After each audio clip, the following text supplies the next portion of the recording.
Revival House Network.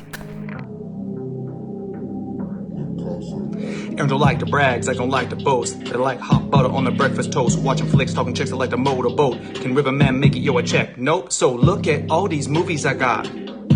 Commenting like, should we watch them or not? And I know they just be acting for cash, but I still got one question to ask. Like, why'd he do that, do that, do that? If that was me, I'd be like, screw that, screw that, screw that.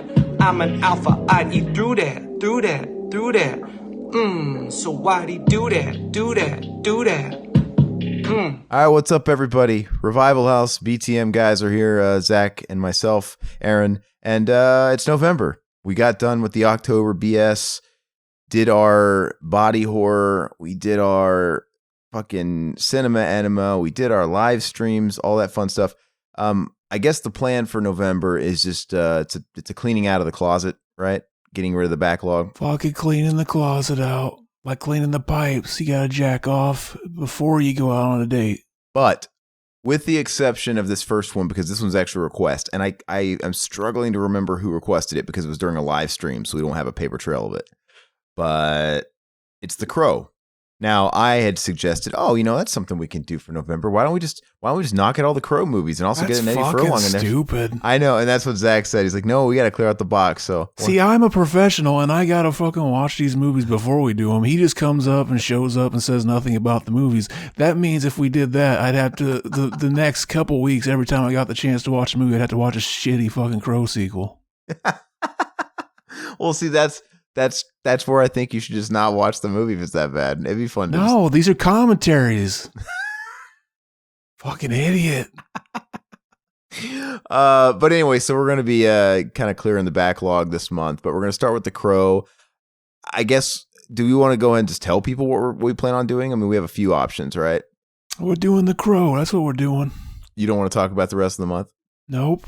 Okay. Well, they're good flicks. They're interesting choices. They're good. And then it'll nicely cleanse the palate before we get into Christmas. And I do have one suggestion. We had a request, and I'll read it later.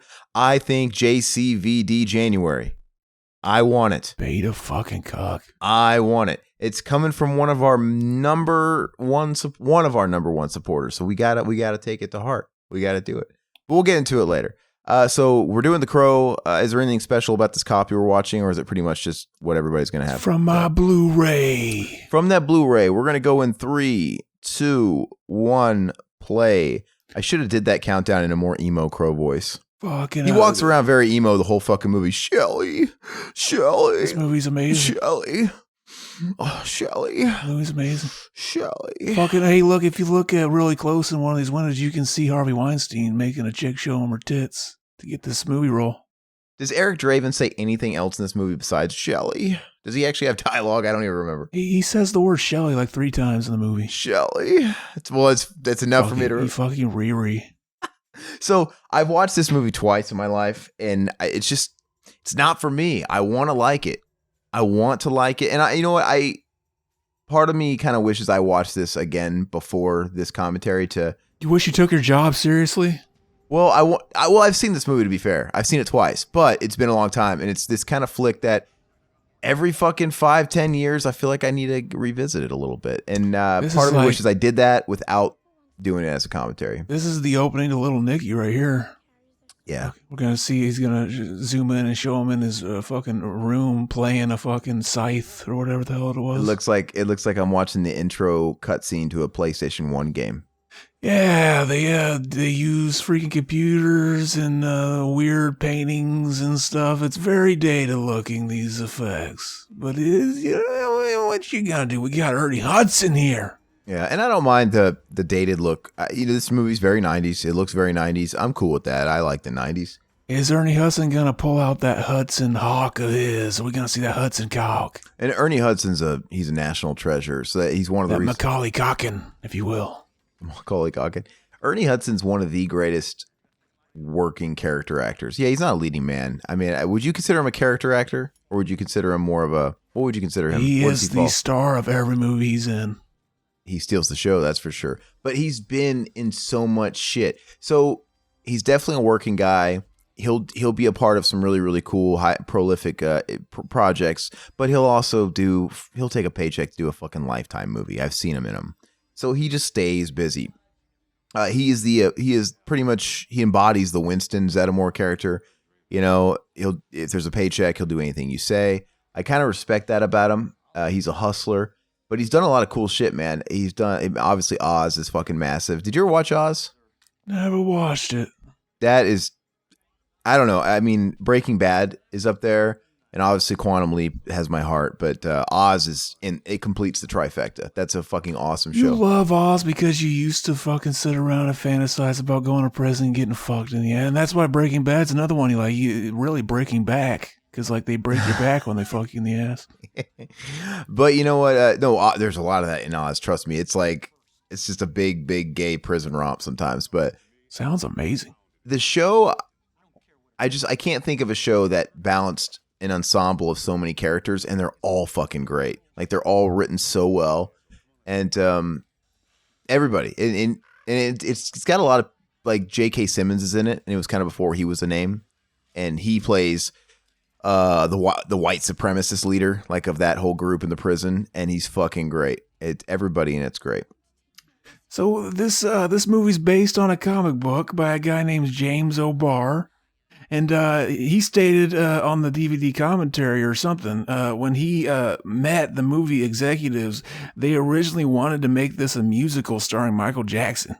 Oh. And he immediately laughed uncontrollably, thinking it was a joke, only to find that they were quite serious. It wasn't until Brandon Lee and Alex Proyas came on board that the movie took a more serious role. And if you don't remember the plot of this, it's basically a revenge story about a rocker. He's in a band, and him and his fiance are just they live in Detroit. They don't really say it by name, but it's kind of like hinted at because Devil's Night, and apparently the arson goes on Devil's Night. And basically a weird street gang of like comic book-esque over-the-top villains break in, freaking rape his girlfriend in front of him, throw him out a window. And he comes back because fun fact, the opening of the movie, it had that girl right there that we just saw. She's narrating the movie, and that's basically he dies, and then a year later he comes back. But she's narrating the movie because originally Michael Berryman played kind of the role of the Bone Cowboy. And he had like a bunch of prosthetics on. He had like animatronic mouth that would open up and all this stuff.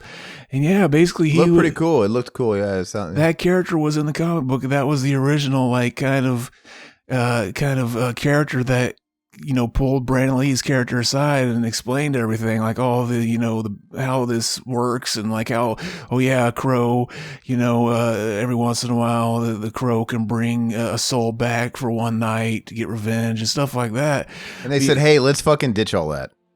Yeah, they must not have had enough of it filmed with Brandon Lee to where they were like, we can't salvage this. We gotta just cut this character out, so that we don't have to hire a new actor or just CGI. So basically they hired some other people to come in and write some new lines for this girl to give over as narration to explain all that stuff. And that would be interesting to see that footage of like the bone. I wonder if that's on the Blu-ray. But if you'll notice too, there are no crows in this movie. They used ravens, I guess, because they're bigger and have more have longer beaks, so for some reason they wanted to use them instead. And I think they might have more of a curvature, like we saw. I don't think crows have that same curvature on their beak, but I don't know. Well, they could have just done the Wayne's World 2 and hired the doubles. I know they worked with doubles and shit like that. They did whatever they could to salvage the movie. I'll talk about some of the stuff. Yeah. Did they pull that shit where they like even got like a relative, or no? They didn't do that. They didn't.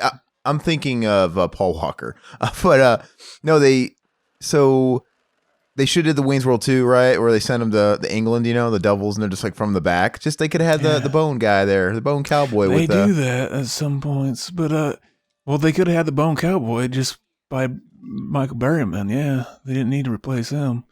Yeah, like it was probably like they probably had like 3 or 4 shots or something. Who knows? But yeah, we get this scene right here where our boy Ernie Hudson, he's laying the facts down on how to freaking make a hot dog. Man, how do you like your hot dog? I don't. He's putting ketchup on it. That's just disgusting. Right away. I've gone through phases. When I was a little kid, it was all about ketchup. I didn't like your palate, your taste palate isn't as broad. And I just like ketchup on everything. Oh, real quick, that scene right there. The guy from the Warriors, the Warriors come out to play. He's a great freaking villain, and he's the not the main baddie in here, but he's perceived as the main baddie until you meet the real main baddie. And yeah, his opening line is basically just like cringe lord stuff. It's like, oh, say something edgy, and he says something like, Are we talking about the guy with long hair or no? No, He's the main. Yeah, that's the main guy. But like his opening line is like, one time Lake Erie caught fire because all the shit in it. Wish I could have been there to see it. And I was like, that's freaking lame. They should have made it like even more edgy and cringe. They should have been like, cigarettes kill millions. I wish I would have thought of that. And then he lights a cigarette. That'd have been donk. So the main villain, the dude with long hair, you know him from a few things. I always think of him as the second in command villain in the Disney Three Musketeers. Hey! Back to the hot dog talk, though. I know you jumped around, so trust me, I'm going to go back to the hot dog talk. And but he's the second in command to Tim Curry's Cardinal in the Three Musketeers, the Disney Oliver Platt, Charlie Sheen, Kiefer Sutherland, Kafer, and he's great because he has that very, very identifiable voice. I might have been mistaken. It sounds like he's doing a voice in the movie. Yeah, but he's got, he's got all this stuff where you're seeing him from behind only is after he died. This is a stand-in. So I think he's putting it on a little bit in Three Musketeers, but he naturally does have a gravelly voice. If you watch him in a movie like Alien Resurrection, especially, he's definitely more casual. But he's still got it, and I know he's in this and. Alien Resurrection's underrated, and there's something else big I'm missing that he's in, and I can't quite remember. But the hot dog thing, when you're a kid, you're not versatile, you don't really want to experiment, and so it was all about ketchup. I didn't like mustard. Something about mustard was nasty. As I got a little older, I started liking mustard, so I would start putting both. And there was a point where I'd put mayonnaise on my hot dog. What the worst about ketchup is? Whenever it's just that watery ketchup, like fucking... You gotta shake it up, man. Yeah, fucking disgusting. You forget to shake it up and you squirt out a little bit of water first. Yeah, it's disgusting. But now, honestly, I think the perfect hot dog, if it's not a chili dog, which I love chili if done right, but chili aside, I like a strip of ketchup. I like ketchup, a strip of mustard, and sweet relish. Oh yeah, I just like mustard. I like everything, and I would even put mayonnaise on I haven't done that since I was a kid, but mayonnaise would be good too, man. I think that was when I ate most of my hot dogging. That's when I did most of my hot dogging in life was as a kid. I used to do this thing where I'd hate it where you'd microwave the hot dog and it would just be hot on the outside. Yeah. I'd microwave it so long that it split down the middle. That's when it's dank. That only comes from that comes from microwaving and boiling it.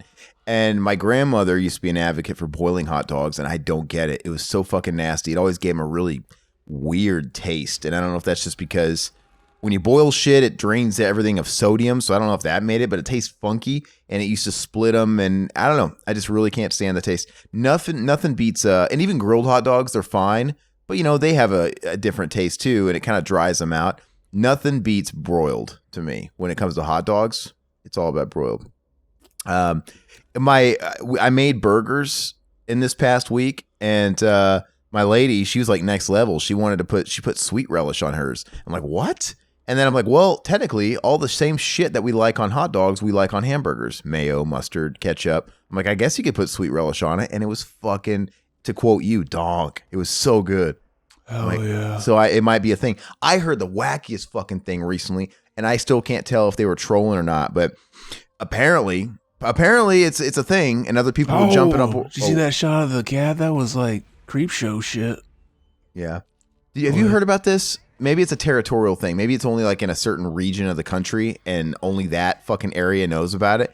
But peanut butter on a hamburger. That is fucking weird. Somebody was going off about it, and then people were chiming in and shit like, yeah, like what the fuck? I don't know if this is like a New England thing or what, but straight up, putting peanut butter on like the bun and then putting it on that fucking burger. I bet you it's not. I'm very curious to try it, to be honest with you. Elvis Presley's favorite snack was fucking banana and peanut butter. Bananas and peanut butter. That's fucking weird. But that's common. You never heard banana peanut butter sandwich? He probably made it up, and they're just following that fucking guy. Oh, this is the guy right there. That he originally, the guy that character is called Fun Boy. He's the guy that holds the gun that ends up killing fucking Brandon Lee during the make, and that really like fucked with that guy. Like see right there, that's where it was when he shot it, and like he right there they CG'd his face on that. That was after he died. Like, that was, like, one of those things that, like, he didn't do a movie for, like, a year or two after that and stuff because it messed with him. He just recently died. That guy who killed him just died this year, right? Something like that, yeah. Yeah, he passed away. Yeah, continue, sorry. And he said, like, close to his death, like, he still dreams about that day shooting that scene. That would fuck with you. And it would suck because you'd always be asking yourself why. If that was me, it would fuck with me, but I would also, even though I would acknowledge, like, I just really got unlucky. I was the guy that was pulling this trigger in this prop in this movie. Yeah. Even though it wasn't your fault, right? It actually wasn't even scripted. Like, they thought of that at the last minute by the director. So, like, there's, like, multiple people that are just, like, have that to, like, think about, yeah. See, look how over the top this is. They're swallowing bullets. He just put a freaking cigar out on his tongue. And it's because you're fucking crazy, man. Amazing. I can't put my finger on what it is about the movie that kind of falls flat because I like the tone of it. I even like the campiness and how it looks in 90s, like I said. I like the weird graphic novel, inspiration. I like the over the top villains as far as the way they are. I like it. And I can tell you one thing that's missing after watching it last night. The first time in years. I think the last time I watched this movie was like staying the night at Mac's house like 10 years ago, and I couldn't get to sleep, so he had like VHSs, and I put it on. It was like the same VHS I used to borrow as a kid, and when it came out, and I watched it like 8 times in a row. I loved this movie as a kid. You watched The Fight Club about 28 times. Hell yeah! I remember my dad came home and he's like, "You're watching this again?" It was one of those movies. And I always remember this scene when The Cure plays as he's putting the face paint on. Donk. But yeah, what was I saying? Oh yeah, the last time I watched it, I noticed it's definitely missing that thing that we know it doesn't have with the bone guy where he explains everything. It just seems like it happens. He comes to terms with it like off screen, and then the movie starts. It does seem like it's missing that setup. It's really weird. Yeah, it feels like maybe that's it. Maybe it's just all down to that shit that was cut out of the movie. If maybe it's like a lack of cohesiveness, I don't know. But I also it'd be interesting to know if it would be more effective if they went a little harder because it's a very gothic movie. Maybe that's not it. Maybe it's totally fine with the tone it keeps. But I don't really know what it is. Maybe some of the characters are undercooked. It can seem that way. Yeah. Yeah. Yeah, like maybe mainly the main character, mainly the Crow himself. It just seems like because out of the gate, we don't know Shelley. We get shit in the flashbacks like we're seeing now. In a way, though, it kind of makes it work in a way to where it's like just as little about him as these guys that killed him to do. Like they obviously don't remember him as this one guy they killed a long time ago. But let's compare this to other revenge type movies. Even in a movie, and I get it, they right out of the gate, we get right to the action. So it makes it tougher to really get to know and relate to Eric Draven and really feel for him and all that shit. But look at John Wick. John Wick, they take just a couple more minutes. They don't waste their time either, but they develop a little bit at the very beginning of the movie of his relationship with the woman, and then you see that whole go on, the death, and then he bonds with the dog and stuff in the wake of the wife dying. You get enough, and then by the time those people fucking kill the fucking dog and all that shit, you're sold. That's like all. I just feel like it's a little undercooked, maybe.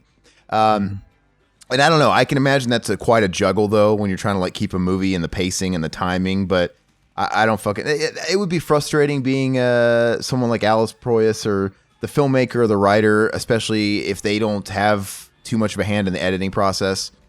I mean, who knows? Who knows what happens along the way? His face was added there, CG, like whenever it lightens. But at least it's all nighttime in this fucking movie, right? I mean, because I think that helps because you never notice that shit when you're watching this on VHS or even DVD. You know, I gotta say, Alex Proyas, do you follow him on Facebook? Because I do. And I don't. Yeah, he's a real down to earth director type. He's Egyptian, and he's very vocal. He's the kind of guy where I don't think he's got an official page. He'll respond to you. You know, you can message on his fucking chats, and he directed Dark City. He directed, I think the last thing I remember him directing was that Gods of Egypt movie or whatever. I still haven't watched Dark City, and I've always heard it's pretty good. I've never actually watched it either. And it's funny because my family used to own it on VHS, and then I eventually picked up the DVD back in the day on the cheap, and I still didn't watch it. But now, I think I think when I was younger, when we had it on VHS, when I was like in middle school, I would see it in passing, and it just seemed a little too cerebral for me. I'm like, oh God, I don't even want to fucking get into this. But now I'm older, I think I'd be able to grasp everything, and I'd embrace it more. But I've heard great things about it too. So, and my buddy Randall loves it too. So it's like I should watch it just to say I did. And it's got Kiefer in it. So. Oh yeah. But anyway, he's the type of guy, he rants like crazy. He's anti-establishment, Hollywood establishment. He spends all of his time on Facebook just bitching about Hollywood and how the film industry is dead. And he's one of those jaded filmmakers that's gotten fucked every which way from Sunday from Hollywood and the big machine, you know? And it's pretty fun to follow. But director Alex Proyas, what was it? Proyas? Proyas. I think it's Proyas. I don't fucking know. Proyas. He originally wanted to shoot the entire movie in black and white, closer to the comics. He was only going to use color in like Draven's flashback scenes with high contrast and stuff. But the studio executives didn't allow him to experiment with this approach. This made Proyas shoot much of the movie in a monochromatic color theme mixed with red and dark gray. Dark City, I think, is similar. Like there's kind of a similar type vibe. I think we're hearing Nine Inch Nails, right? I can barely hear, but I think it's Nine Inch Nails in the background. These movies had soundtracks, right?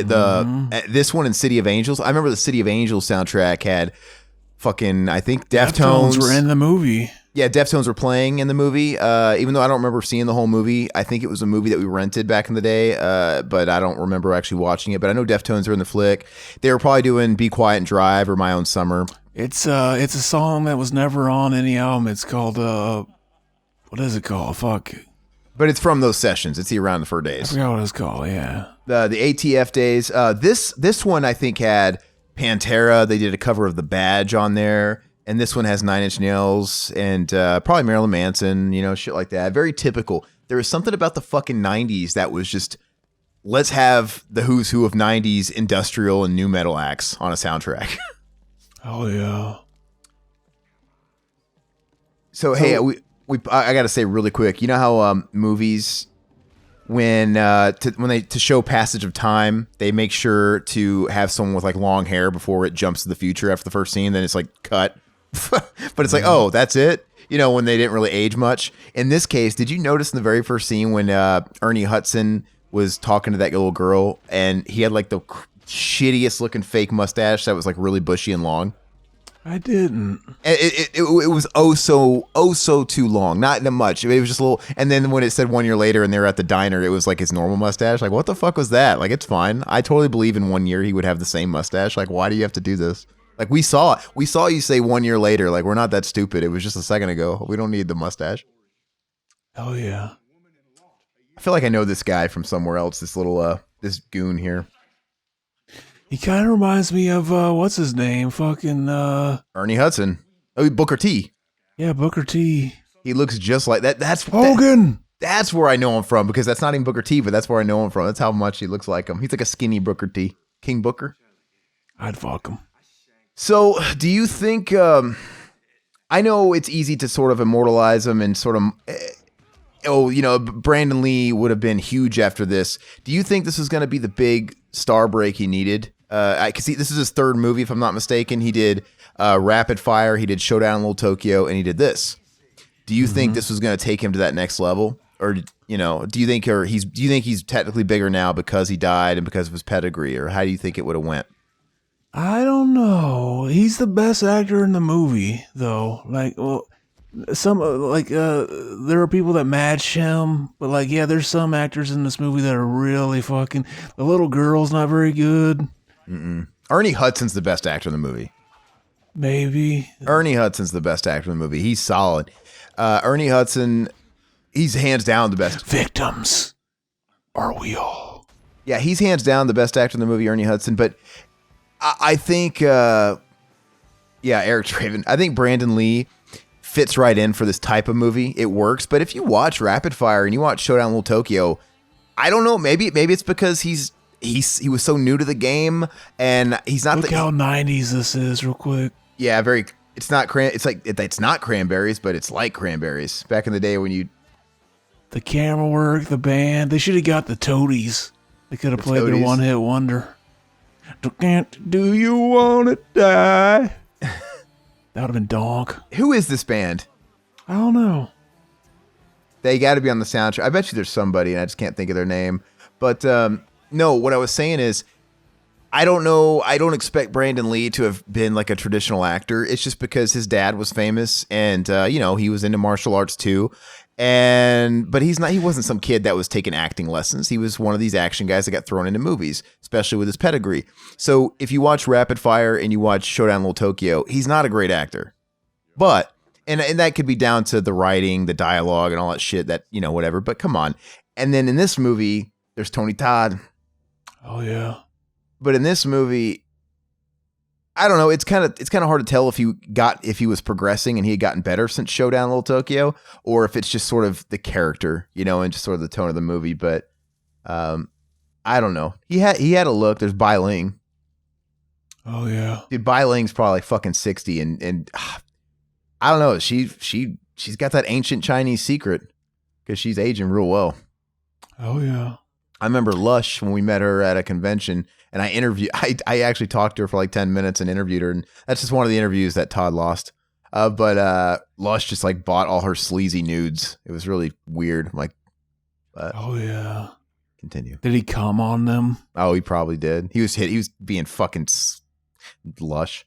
But according to James O'Barr, he didn't like casting Brandon Lee as the main lead for his comic book adaptation. At that time, he had only seen him in Showdown in Little Tokyo and feared it would end up like a kung fu movie and go straight to video. But he was thrilled when he first met Brandon on the set with the makeup and crow outfit. He was amazed by Brandon's take on a character when he spoke the exact lines from the comics. So he could very well be one of these actors that is totally capable of a physical role because he's not dialogue heavy, right? It's one of those things. Mm-hmm. But I think if you throw someone like Brandon Lee or Arnold Schwarzenegger in a Shakespeare adaptation, no, they're gonna fuck up all over the place. But he probably works in something like this, and yeah, he has the look. I mean, usually when you hire someone like Brandon Lee or Jean-Claude Van Damme, it's not because of their acting skills, it's because they can do kicks and they can look good on camera, and they're not even using his martial arts in this movie. Like, you know what I mean? Which is kind of weird. But yeah, I don't know. Didn't want him to look like he probably just wanted to be an every guy that died. Like, not a martial artist. But that's what I'm saying. Like, why choose Brandon Lee if you're not going to utilize his martial arts? Did they want his name at all? Because you could probably get a lot of guy that had a look that could have looked like the Crow. I don't know. They were River Phoenix was thought. They were thinking about casting him. See, like, anybody they would have got, it would have just been them that ended up dying. It's weird to think about. Oh, yeah. Well, but unless you believe in like the whole butterfly effect thing, like just even the concept of them hiring River Phoenix instead would have changed the trajectory of everything. You know what I mean? Like he wouldn't have just fit into the same timeline and everything that would have happened. Like by that law, River Phoenix could have gotten the role, and then maybe he would have showed up 5 minutes late, and that would have caused this one guy to take his lunch 5 minutes late because they were holding. You know what I mean? It changes everything. Yeah, I don't believe that. I think it would have changed everything. Hey, it's this guy. This guy, he runs this pawn shop that does business with the gang that killed the Crow and Shelley, fucking Eric Draven. And yeah, he already killed the one dude with the knives. He stuck a bunch of knives into every major organ in his body in alphabetical order. They say later in the movie. Who knows how would he know that? In what order he did it in? But it sounds cool. So yeah, now fucking the Crow, he's here. He's looking for the ring that he knows this guy has, because like this is where they bring all the shit they steal from their victims. So he wants Shelley's ring back, baby. Do you remember when Satan wouldn't allow anybody to come dressed as the Crow to his party? Exactly. He wanted to dress up as the Crow. Is that still a thing? Do you see? Look at that CGI effect. Do you still see people like dressed up as the Crow every year for Halloween, or has that finally died off? I don't know. The cultural impact of the Crow, I can say, okay, so even if this wasn't this movie, it's easy to say, oh my God, it was the movie that was going to break him huge in Hollywood. It's easy to say that when he was martyred and died, but you never know. This movie, it might have not done a whole lot for him, but even if it didn't explode him into this like new fucking level of stardom, he would guaranteed probably be like a convention fucking fanfare. Like he would be hitting all the conventions and he'd be the Crow. He'd have some kind of like security. Or is it possible that, is it like I don't want to say Kurt Cobain thing, because Kurt Cobain was huge before he died. But what if it was, but even like Kurt Cobain, I think it's very possible that Kurt Cobain wouldn't have killed himself, and you would have seen maybe Nirvana, maybe their popularity would have stagnated a little bit, because most bands do that. They go through a peak and then they kind of dip. Kurt Cobain killed himself at the fucking peak of Nirvana, and it just made fucking his legend grow, and it made everybody buy the records even more. Do you think this movie was, it has the cult status because he died? Like would it be as liked if he was still alive?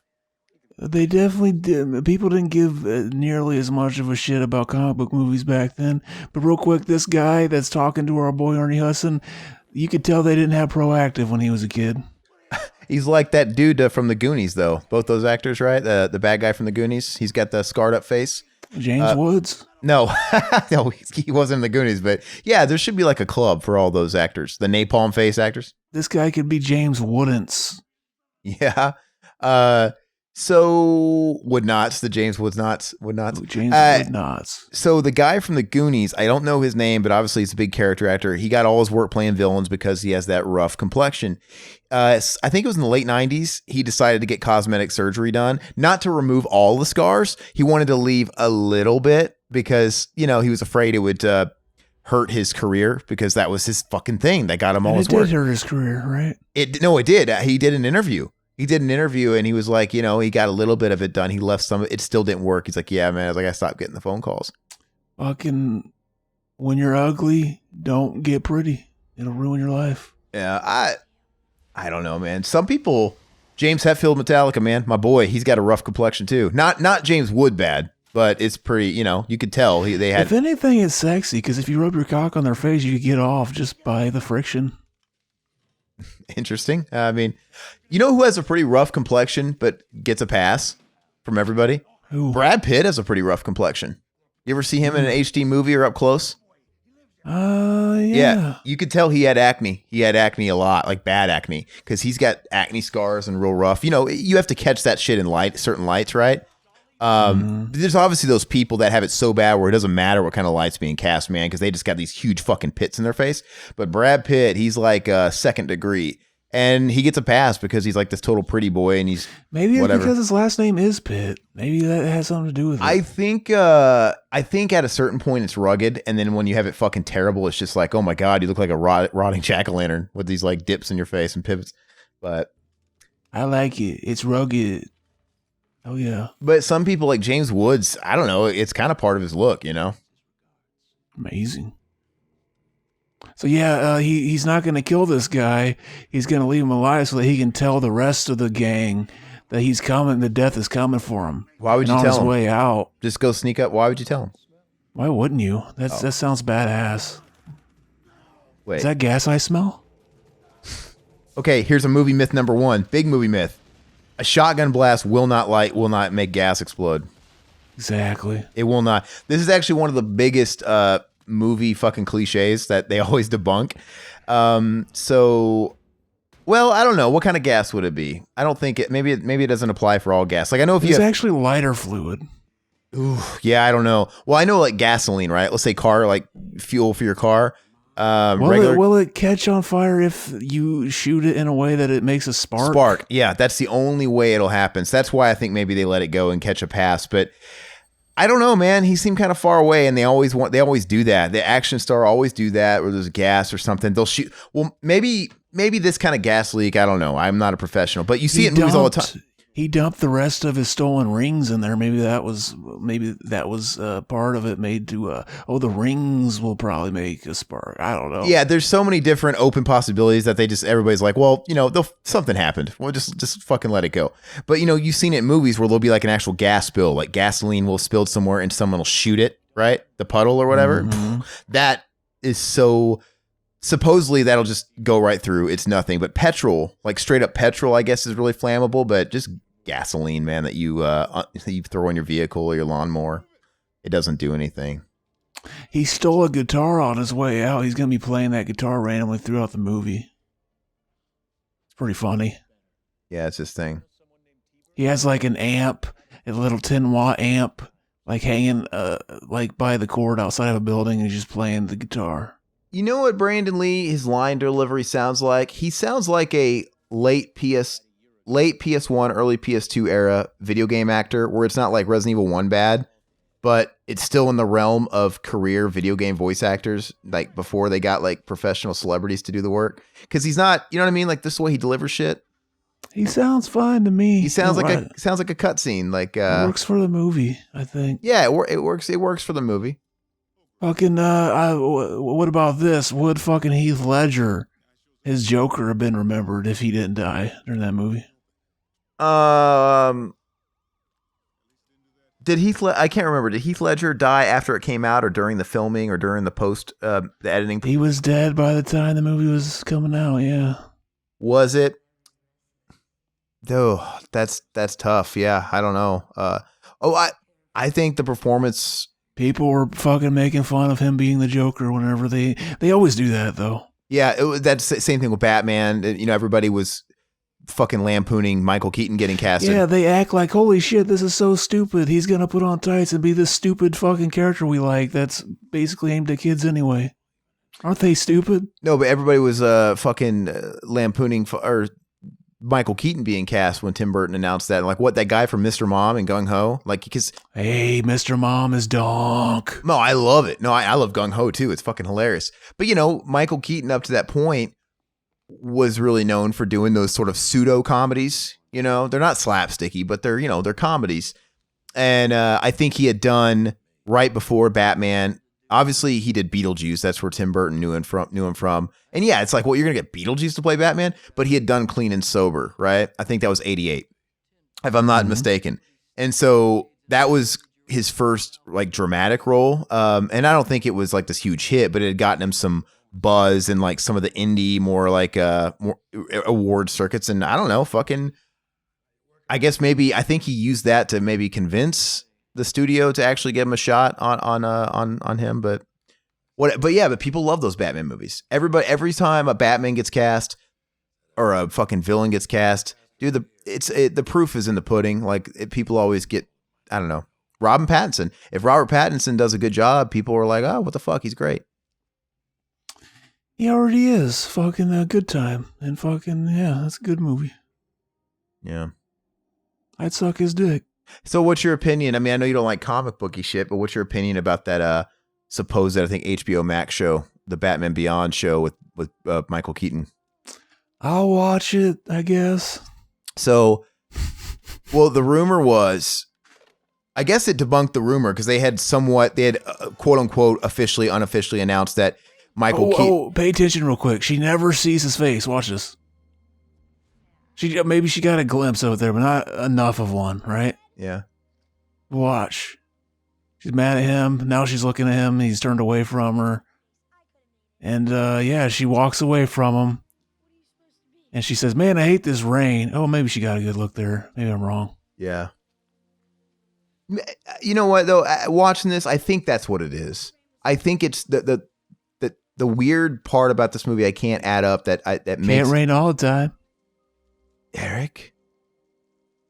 And he's gone. But I think that's it. I think that's my problem with the movie, that I think it's just the fact that the characters are undercooked and maybe also mixed with most of the actors aren't that great. I don't know. That's probably it. How dare you? How fucking dare you? Because it's one of those flicks that I can't understand, like, why I don't like it more.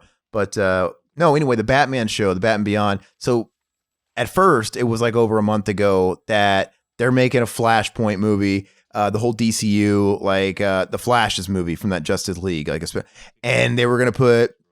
First, they said, "Oh God, Michael Keaton is supposed to return as his role as Bruce Wayne," and then they announced fucking officially that Ben Affleck's Batman was going to return. And Flashpoint, if you don't know, it involves like weird, altered, shattered dimensions. So I'm like, oh my God, are they going to go that route where it's like technically Michael Keaton from his universe is going to be there, and then Batman, and then Ben Affleck's. But then I guess that was a misguided rumor because they announced no, Michael Keaton's going to do a Batman Beyond HBO Max series. So if it's not connected to all those shitty DCU movies, because they are shit, even if you don't like Marvel movies, which I know you really hate, they are just terrible. Like the DCU movies, I've watched them at the gym because we have like a movie room, and I've actually been in there doing cardio, and I've watched Justice League, I've watched fucking Aquaman, I've watched Wonder Woman, and they're all insufferable. Like I watched Suicide Squad. It was fucking garbage. I don't think I finished it. Yeah, that's garbage too. They're just terrible. And so, but they've always had success. Like when you watch the Burton Batman movies, and when they keep Robin out of shit, and they keep all Supermans and all that shit, Batman's cool. But like Batman alone is cool. Like I always have to turn my mind off that there's a universe there. No, it's not. When I watch the Burton fucking movies, you don't acknowledge that there's some metropolis out there. It's very in its own world, and that's the way it should be. So if this is really the story of that Batman from those Burton movies as an older guy, fucking I'm down. I'll watch it. Just don't connect it to all the bullshit. Oh yeah. Get Tim Burton. See if Tim Burton will fucking direct it, do a Sam Raimi and direct the debut episode or something. But he's kind of a Disney shill, and that's going to be Warner Brothers, so he might not. Oh yeah. Well, here's Fun Boy right here. He's the guy that had the gun and stuff. His character is actually based on in the comic book. The look of his character is based on Iggy Pop. Iggy Pop. Yeah, and I didn't even know that. I was just about to say he looks like Iggy Pop. The character of the Crow, some of him is based on Iggy Pop too, and like Ian Curtis from Joy Division and stuff like that. Shaggy Two Dope. Yeah. Hell yes. The Sting from wrestling. Well, Sting I always remember this shot. Sting is based on the Crow, but I always remember that shot where he hits his head on the light bulb. Is that improvised, or no? Did that just happen? I don't know. Maybe it was in the trailer or something. But yeah, like they originally wanted to get Iggy Pop for the movie, and like he ended up having to cancel at last minute because of something that came up. But they ended up getting him for City of Angels, the second Crow movie. So imagine if like he could have been the guy that accidentally killed Brandon Lee too. Yeah, that would be weird. Isn't it weird though how Sting just kind of totally ripped off the Crows, and it was kind of like not even hiding it. It was his best fucking gimmick. It was, but it's kind of weird though. It's like even down to like his entrance being the sound of the Crows, right? Mm-hmm. That was really weird. This is a really goofy CGI shot here. When the fucking bullet starts fixing itself. Yeah, it looks terrible. Dog. What now? This guy, this actor right here, Fun Boy or whatever his name is. What else has he been in? I know he's been in other shit. I think he took a break from doing movies after this, and his movie back was Seven, and it was like a small part in Seven. Yeah, and I'm not sure. I think he might play like one of the cops in Seven, like one of the FBI people, like in the. Yeah, that girl he's with though, they're in like a weird little apartment, and he just shot her with some like drugs. I think he mentions that it's morphine or something. And like, yeah, that woman that's doing the drugs is the mom of the little girl that he said, oh, it can't rain all the time, and she's like, Eric. Cause like, oh, she used to come over and hang out with him and Shelly were kind of like the mom and dad figure that she doesn't have because the mom is a heroin whore, I guess. Mm-hmm. So yeah, this is kind of like, this is a scene where like she sees her lover die, And then, he gives her a little ultimatum. I always remember this scene because he grabs her arm and squeezes it, and like the morphine drips out of the hole in her arm. I was like, ew. Ew. I like how you're very, I want to call you Mordecai for a second there or whatever, because you called her a woman. Yeah. That was she's weird. A woman. Woman. Fucking yeah, she tried to kill him, but she fucked up, and he got a hold of her. He didn't even worry. He's like, I know she's gonna fuck up with that blade. I'm not intimidated. Hey, speaking of womans, are we ever gonna pursue doing the Children of the Corn sequels? Ew, look at that! Don't you just want to suck that out like cum? Oh yeah, that looks pretty fucking gross. Suck it out like cum. Do you ever see yourself doing more Children of the Corn movies? Oh yeah. I've only ever seen the third one. You've never seen the original? I mean, obviously, besides the original. We did a commentary of the original, too. I was going to say. Yeah, I've seen the original a million times. I've seen the third one, and the third one's the only other one I've ever saw. And the third movie was one of those movies back in the mid-'90s that I used to go rent. I used to find, like, I'd just rent any horror movie I could find, and I didn't even give a shit if it was... back in the day, you didn't care if it was a sequel and you never saw the original. Because I saw the third one before I saw the first one. Part 2 is so bad it's good, actually. I remember it. I did that with Leprechaun 2. I think I rented Leprechaun 2 before, or 2 or 3 before I ever saw the first one. You know what I mean, though? You didn't care because when you saw it a horror movie, if you were used to like Freddy Krueger and shit, you knew that the movies are more or less standalone. Yeah, well, yeah. Like, I don't care. I'll watch Leprechaun 2. Surely it doesn't matter. Exactly. I didn't watch the Friday the 13th movies in order. I couldn't even read Roman numerals when I was too young to fucking know what those were. But they taught you. But Jason taught you something. I mean, because you eventually learned. Amazing. That's good shit. Here's a fun fact. While most of the scenes after Brandon Lee's death were digitally composed, there was in fact a mask that had been made directly from a mold of Lee's face. It had been intended for use on the stunt double if needed. They attempted to create the scenes using this mask. However, the cast and crew were too unsettled by the prop that it was destroyed, and digital means were used to fill in the gaps. See, I wanted to watch that episode of Cursed Films before we started. I started it, and I got like halfway through. But yeah, I remember that in the Cursed Films. They said it was really haunting to see the guy wearing the mask. So they didn't use it. So imagine what Static X fans feel like. Does their new guy wear a mask? So obviously not many people are going to get the reference if you don't know shitty music, but no. So Static X is amazing. They were on the soundtrack of Idle Hands. Blood for days. Was that the Chucky song, the Bride of Chucky? Like, they were part of that whole, like, that Bride of Chucky soundtrack. That's very much one of those 90s fucking... The Idle Hands song was, just push it! Yeah, just push it! That was their biggest song. And they had another one, too. He's a loser! Yeah. Anyway, Wayne Static passed away, obviously, a handful of years ago, if you know about that scene. And they decided to regroup, like, last year... I think it was probably for like an anniversary of like their debut album, the only one anybody gave a shit about, like that Wisconsin Death Trip. And they got a guy to replace him, and they wanted to keep it a secret. And it turned out to be Edsel Dope from that band Dope, right? Die, motherfucker, die, motherfucker, die. His name's Edsel. Yeah. Anyway, they were trying to keep that under wraps, but people debunk shit. Like the last name Dope is obviously a stage name. If you were going to make up a stage name, why not change your fucking name from Edsel too? I don't know.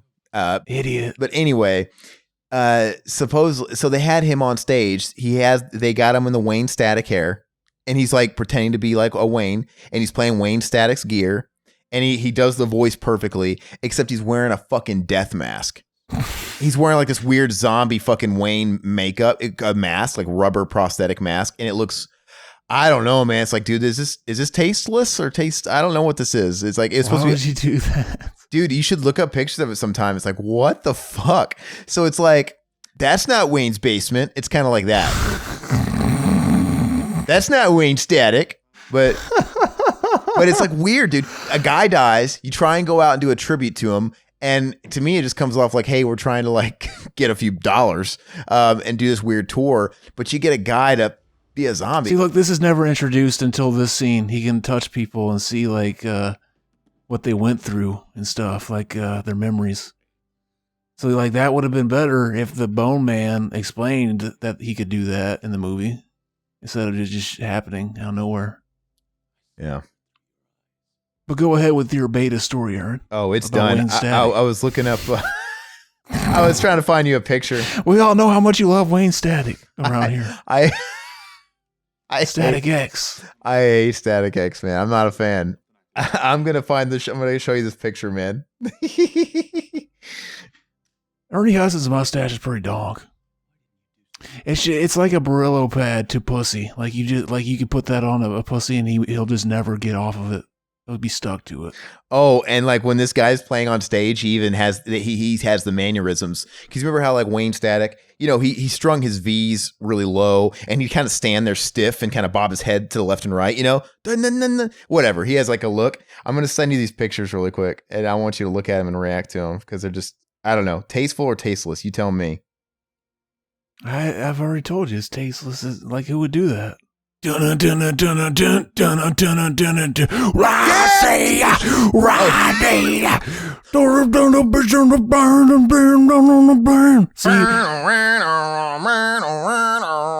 started singing there because we had to resync, and I figured, yeah, why not? Yeah, you wouldn't notice if I started singing.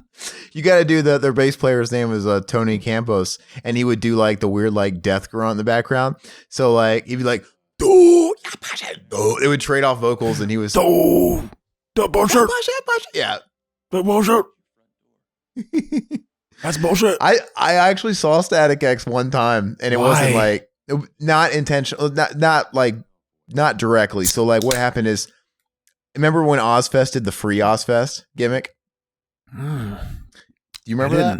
No. Okay, so you know, in the last handful of years Ozfest was around, it started like getting a little bit eaten up by the competition out there, because then you had all these other festivals that were springing up. But anyway, in 2007, they decided, let's make Ozfest totally free. And the only way to get tickets is, well, let me think. Well, I think you could just go on the website and get them, but they were harder that way. But if you bought Ozzy Osbourne's newest album, which was Black Rain at the time, it came with a ticket. Or maybe that was the only way. I'm not sure. But it's free. Just buy my new album. Well, it was, they were smart. I mean, like, as far as, hey, how do we get his album to sell and whatever. Anyway, but the shows itself was free. And you could tell by the lineup that the tour was free. Like, you know, it's like how are these bands making money? You know what I mean? Mm-hmm. And they found some way to make money, and I'm pretty sure almost every band on the tour was pay to play, but the lineup was smaller and the bands were of a lesser quality. Case in point, years 2007, one of the headliners is Static X. Dude, fucking no one gave a shit about Static X in 2007. Especially when you look at the years prior who they had. Anyway, you had Ozzy and Lamb of God actually did it, and you had Static X. And I actually watched Static X. I'm like, oh, I never thought in my life I'd see Static X. Did they blow your mind? I mean, no. Fucking then if they didn't make your fucking mind get blown, then fucking I don't know who will. There was some cool bands on there though. Like they had Hatebreed was on there, but no Second Stage. But they had like the song by the Misfits is better than the band. Yeah, no. Fucking who was it? What am I fucking thinking? Behemoth was there, and that was before Behemoth was as big as they are. They were on there. That was before they loved you at your dankest. Yeah, before I loved you at your dankest. That was before the Satanists, basically, which is kind of brought them to a new level in America. But yeah, the Behemoth was there playing the Second Stage, and who the fuck? Nile, death metal, like Polish, I think, death metal band, or no, Behemoth's Polish. But yeah, there was some decent bands there, but it was definitely a free gig, you know. Ozzy Osbourne, you could tell he was free because that fucker was feeling like shit. He sounded like ass. I've never heard someone sound so bad. And he literally was like a frog croaking, and he couldn't spit out words. Like, what the fuck? And he kept apologizing, like in the middle of songs, like in between verses. He'd be like, "I'm so sorry." Like, stop apologizing in the middle of the songs. It's kind of killing the vibe. And they didn't even play fucking Crazy Train because he cut the set early, and he probably felt like, oh, I can do this. These tickets are free.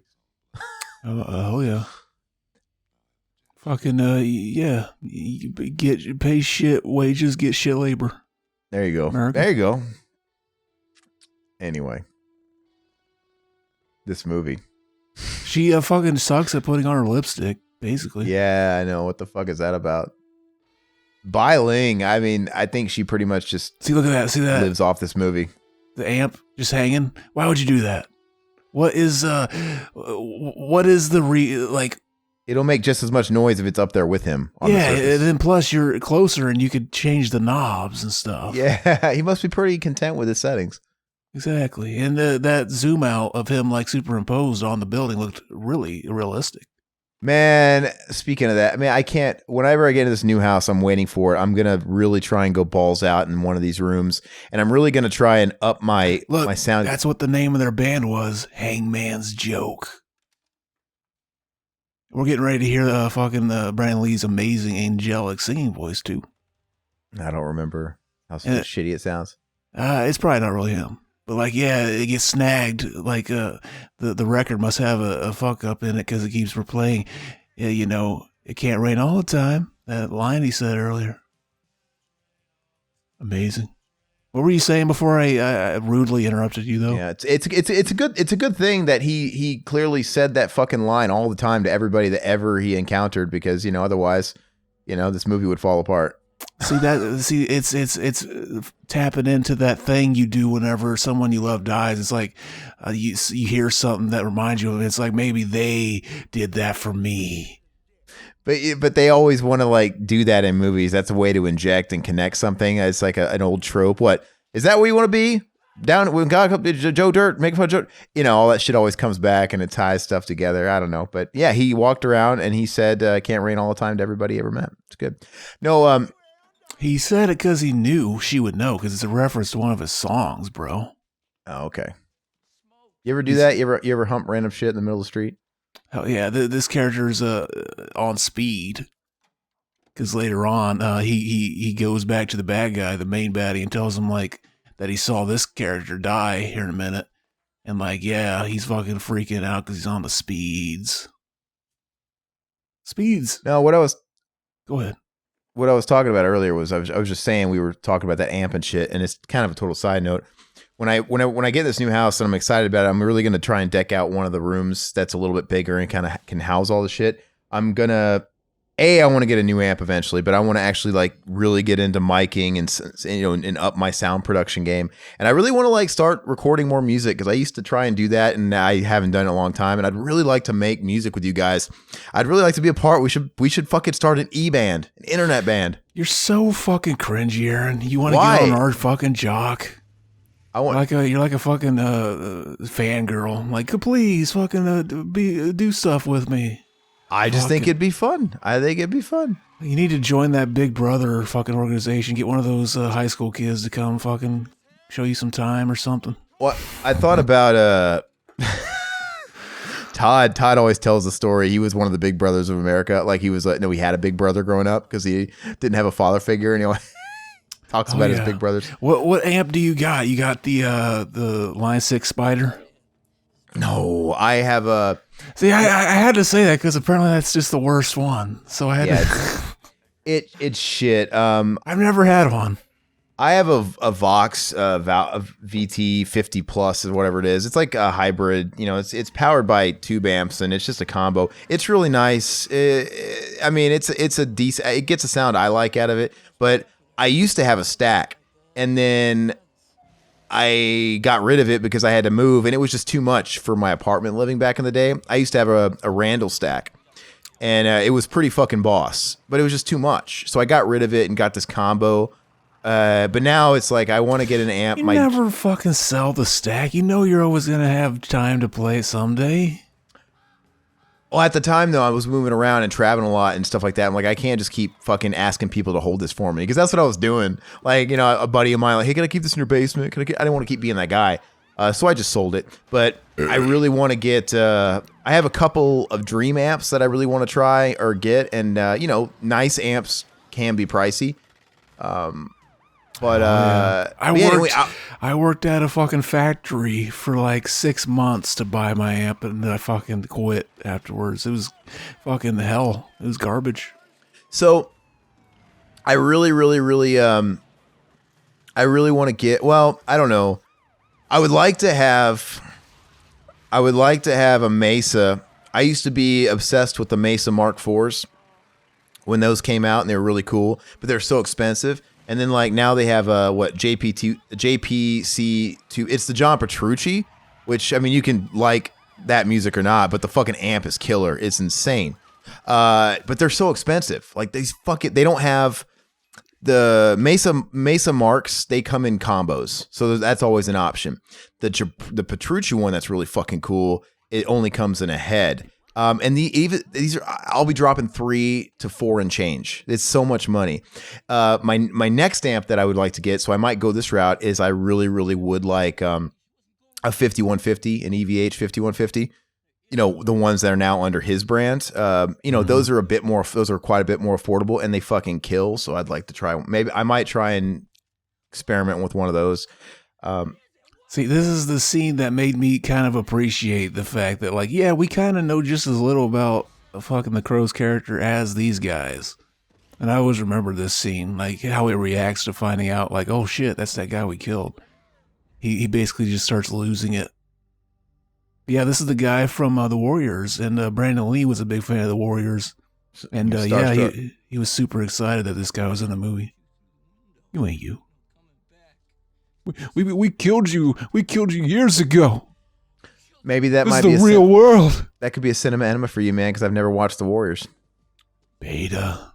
I just never haven't landed on it.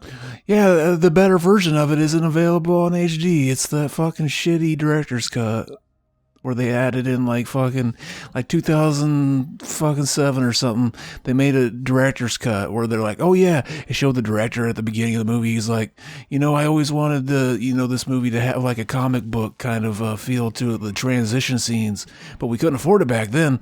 And then so they did it in the new movie, and it's like, as soon as they happen, you could tell like this looks like shit. There's no film grain on these scenes. It stands out like a sore thumb. And so, yeah, it's just like, fucking, I want the original version. Sorry, I kind of got off topic. Where I was going with that shit about the room, though, is more like audio and visual. I want to actually start, because it's one of those things I keep saying I want to try and get into and try and learn a little bit. It's just video shit. So I want to up my camera game. See, look, if that was me, I would have fucked that up. He's got like, did he have a giant fucking like protractor or something there? How did he do that? What's that called? Where the I know what you're talking. Some kind of stencil. I know what you're talking about though. I know what you're talking about, but I don't know. Yeah. Yeah, I don't know. Fucking movie magic. He's got great hands. Yeah, he's really steady. Oh yeah. But anyway, I want to like up my camera game and have really, really good audio, and I want to try and experiment and come up with an idea for videos, just because I want to get into video. I want to at least know how to do it. I'll make some shit for the channel. I just got to figure out what it would be about. But I want to like learn how to make good videos, man. I want to start, and I want to invest in a camera if it's something that I can do, and I don't know. So any ideas are appreciated, but I'd like to. Don't be a beta. I want to try and see what's something I could do. I don't want to be cliche. I don't want to do like just bullshit YouTube shit, but something of substance that can fit under the channel. See, if you weren't a beta, you just know all this shit. It just comes naturally. Yeah. See, that's where it tells you they're in Detroit, right there on the TV. If you looked, this is the scene where now the mom has a new lease on life. She's making fucking breakfast and shit. Mm-hmm. Changed her life, the Crow. That's what he does. Eric Draven. Would you fuck Eric Draven? In the sequel, does he play Eric Draven too, or in every movie is it always a different Crow? It's always a different character that comes back from the dead. Yeah, I feel like I have to watch Wicked Prayer just out of curiosity and to pay my respects to Furlong. I saw it and I don't remember shit about it, which tells you exactly how good it is. But yeah, fun fact: the guy that made these comic the Crow in the first place. He actually made it because in real life his wife died, or his fiance died, because she was hit by a drunk driver. Ooh. And so yeah, like creating that comic book was basically like this is what I wish I could do. I wish I could be the Crow and go and fucking just seek vengeance. Yeah, like he had to write, otherwise like he didn't know if he'd be able to even continue living in the world. Like fucking, he had to put all that shit out somewhere. Yeah. But it's also, yeah. So it's therapeutic because it keeps him busy, but also it's like, you know what? In my mind, I want to go and fucking hunt down the fucker that did this. I'll just put it on paper and kind of, tell it vicariously through another character. Yeah, I could feel that. Oh yeah. Here's the fucking crater face again. Napalm face, yeah. Would you fuck him? I feel bad for those people, man. Like in high school, I know you always know a couple of those people in high school that have like really bad acne, like clinical, and it looks like they dipped their face in a bowl of SpaghettiOs. Or it's like their face is just—it's not just acne; it's just like red. Yeah, this is one of those types of guys, and it's just it sucks. He should grow a beard. Yeah, and that seems to be the way to go. I mean, for most of those people. Yeah, why would you want to be clean shaven if your face was all fucked up? I don't know. Because you look like you're living on a steady diet of pussy. You look like a badass. Like you just took fucking 8 bowls to the face. Okay. Basically. Yeah. You just fucking ran into a burning building to save a couple kids or something. That's what we need in a hero. Absolutely. So when's RoboCop show up? Is this gonna like mesh worlds? They could, It could. This is where she shows up and she says, "I knew it was you, Eric, even with the makeup and all." And that's what I was going to bring up. That had to be continuity error because she never saw him with the makeup, but watching it this time, okay, she did. She got a good look at him. Eric Draven wouldn't have had to have come back from the dead if fucking RoboCop wasn't slacking. Like, how did he let this happen on his watch? They fucking they disassembled him and left him in the fucking parking lot in the scene in part 2. This is while that was going on, I think, because this movie takes place over one night. You remember? Yeah. Hey, so speaking of The Crow, though, this is actually very similar to Spawn in that, in the last handful of years, there's been like that on and off again reboot.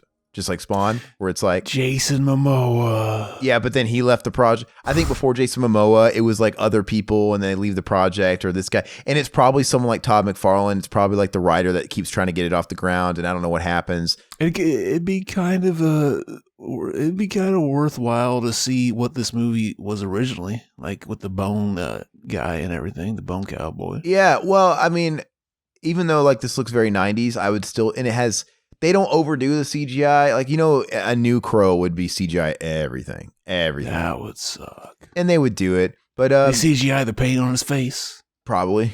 Fucking retarded. Yeah, isn't that weird how people use CGI for stuff that's really pointless too? Like you said in the Nightmare on Elm Street thing, it's like they just use spandex for that wall effect. Like, why? See, they're going to find a guy that he's got like a religious thing against putting makeup on his face.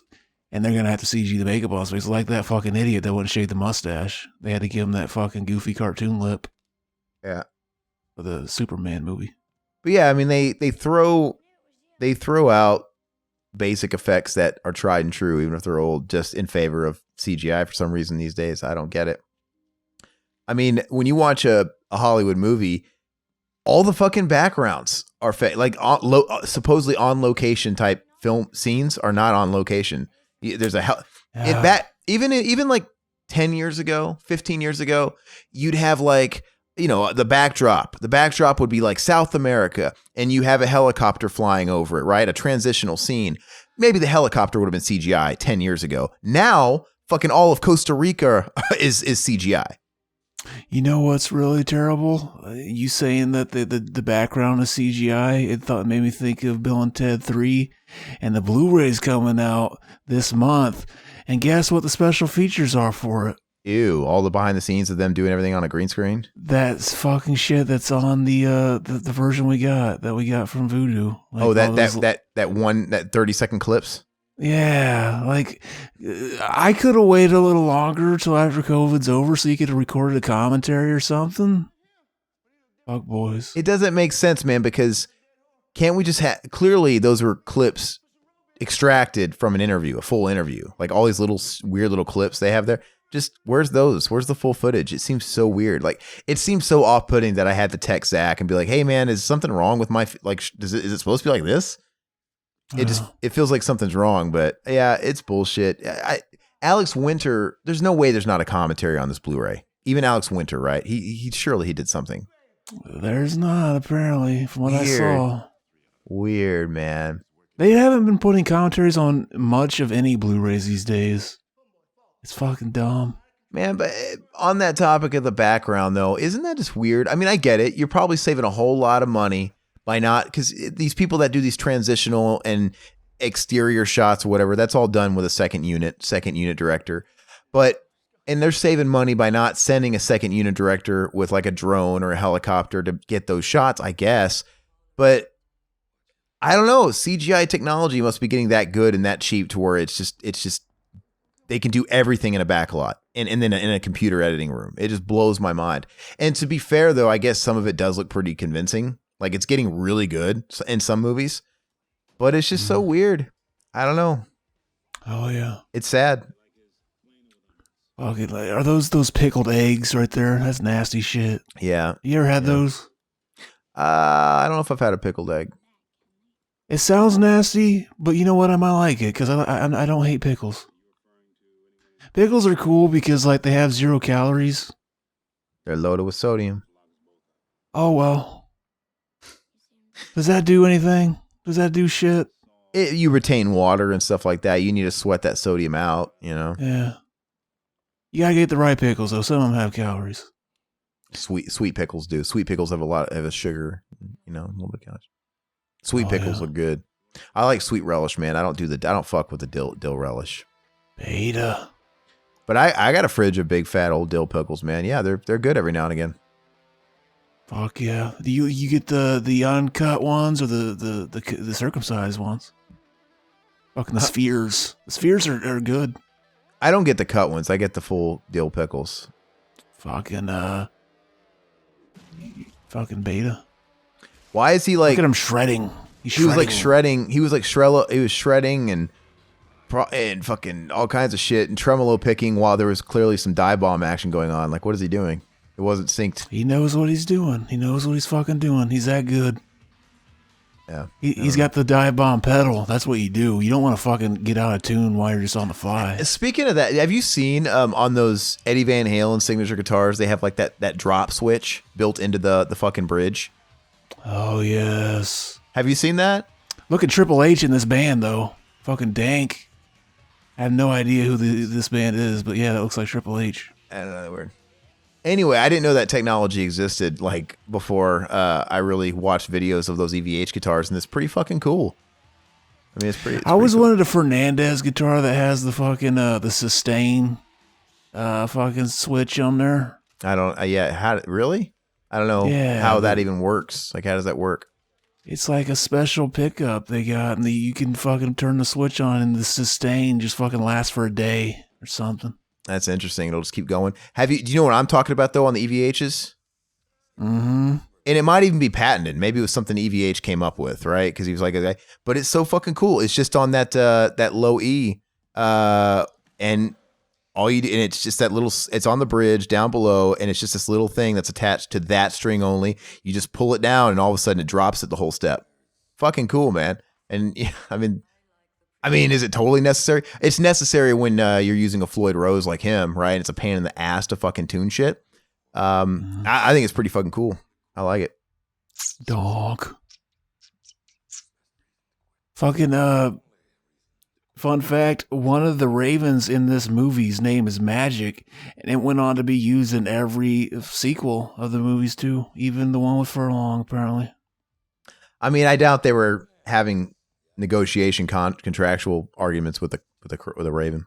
Fucking, you guys to get him. I'm surprised they haven't got him in any of these conventions. Like, how much do you think you charge? Wouldn't that be funny if they started bringing animals to conventions? Like you have Cujo, like Cujo's fucking corpse. I would fucking hang out with Cujo, get a picture with Cujo. But like, who would you? Yeah, if you just had that crow in a cage, they probably wouldn't, because they probably have to worry about like fucking. Yeah, you don't want the dog to get intimidated. He could like lash out. Who knows? Yeah. But it would be just like the celebrities that go to these conventions, you know, where they have the prints and stuff of all the movies you know them from when they were much younger, but when they're sitting at the table, they're all old and fat. And you don't even hardly recognize or associate that person with the, you know, what do you know? I would rub Cujo's belly all day. It's like if they dragged in Comet from Full House if he was still alive, but he's all geriatric and old and fucking just sad looking. Oh, that'd be cute. Beethoven.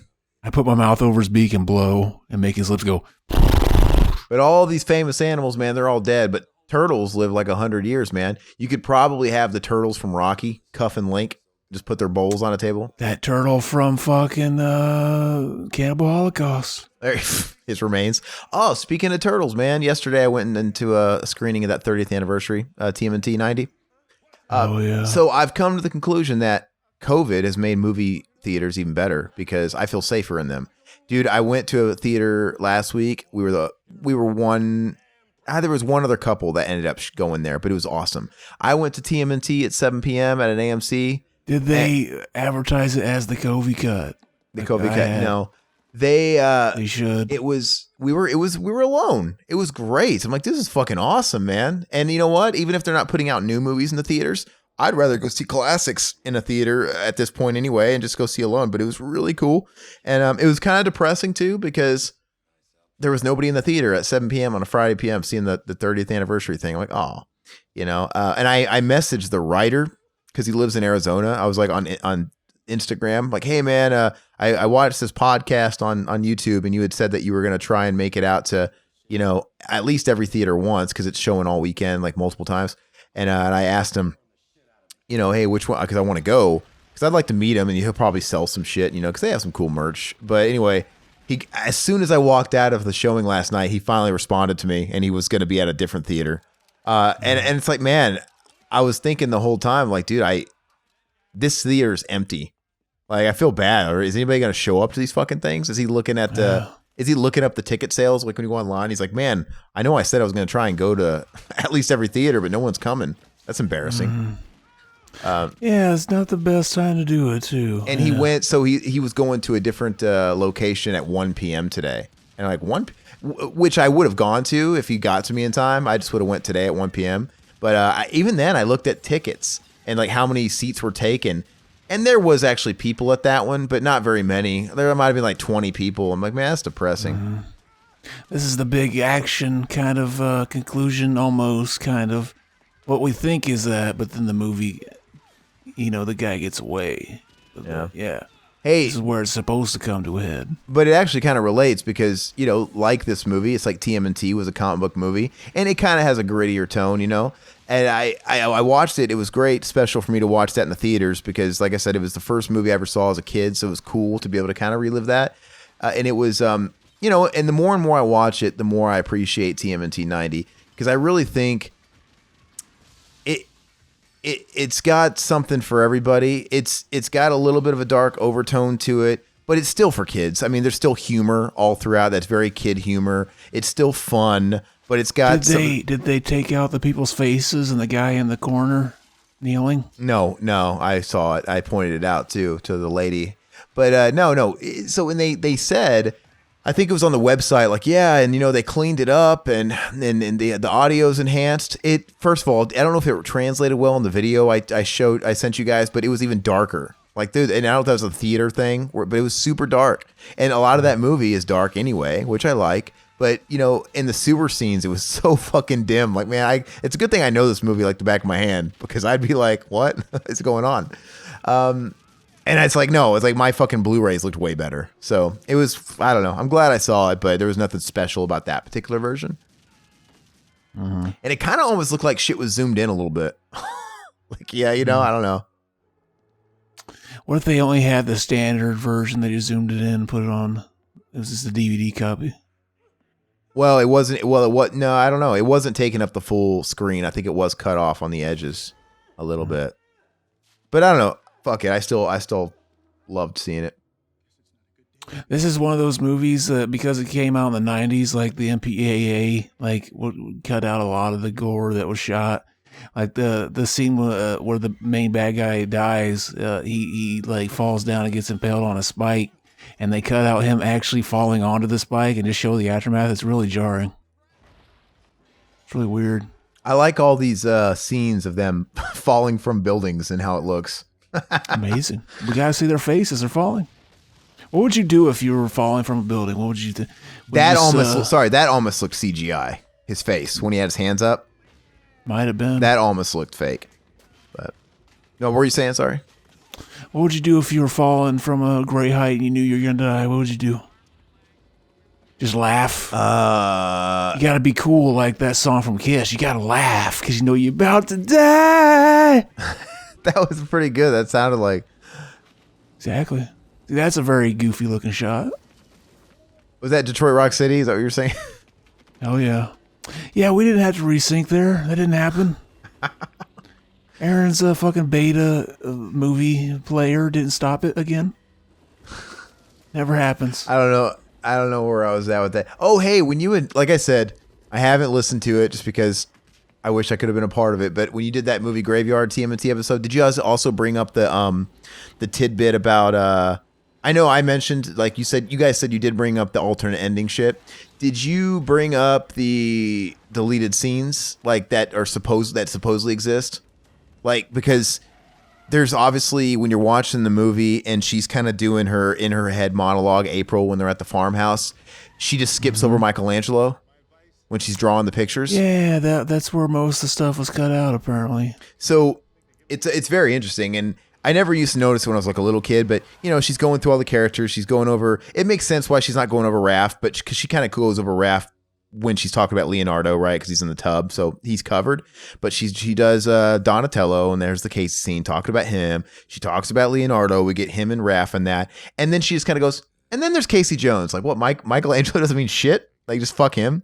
He doesn't exist. And then you see Michelangelo at the end of that transition scene on top of the building yelling Splinter, but they replaced it with Raph's voice, right? And at this point, Raph has woken up, and it's before they're going to go head out and try and save Splinter.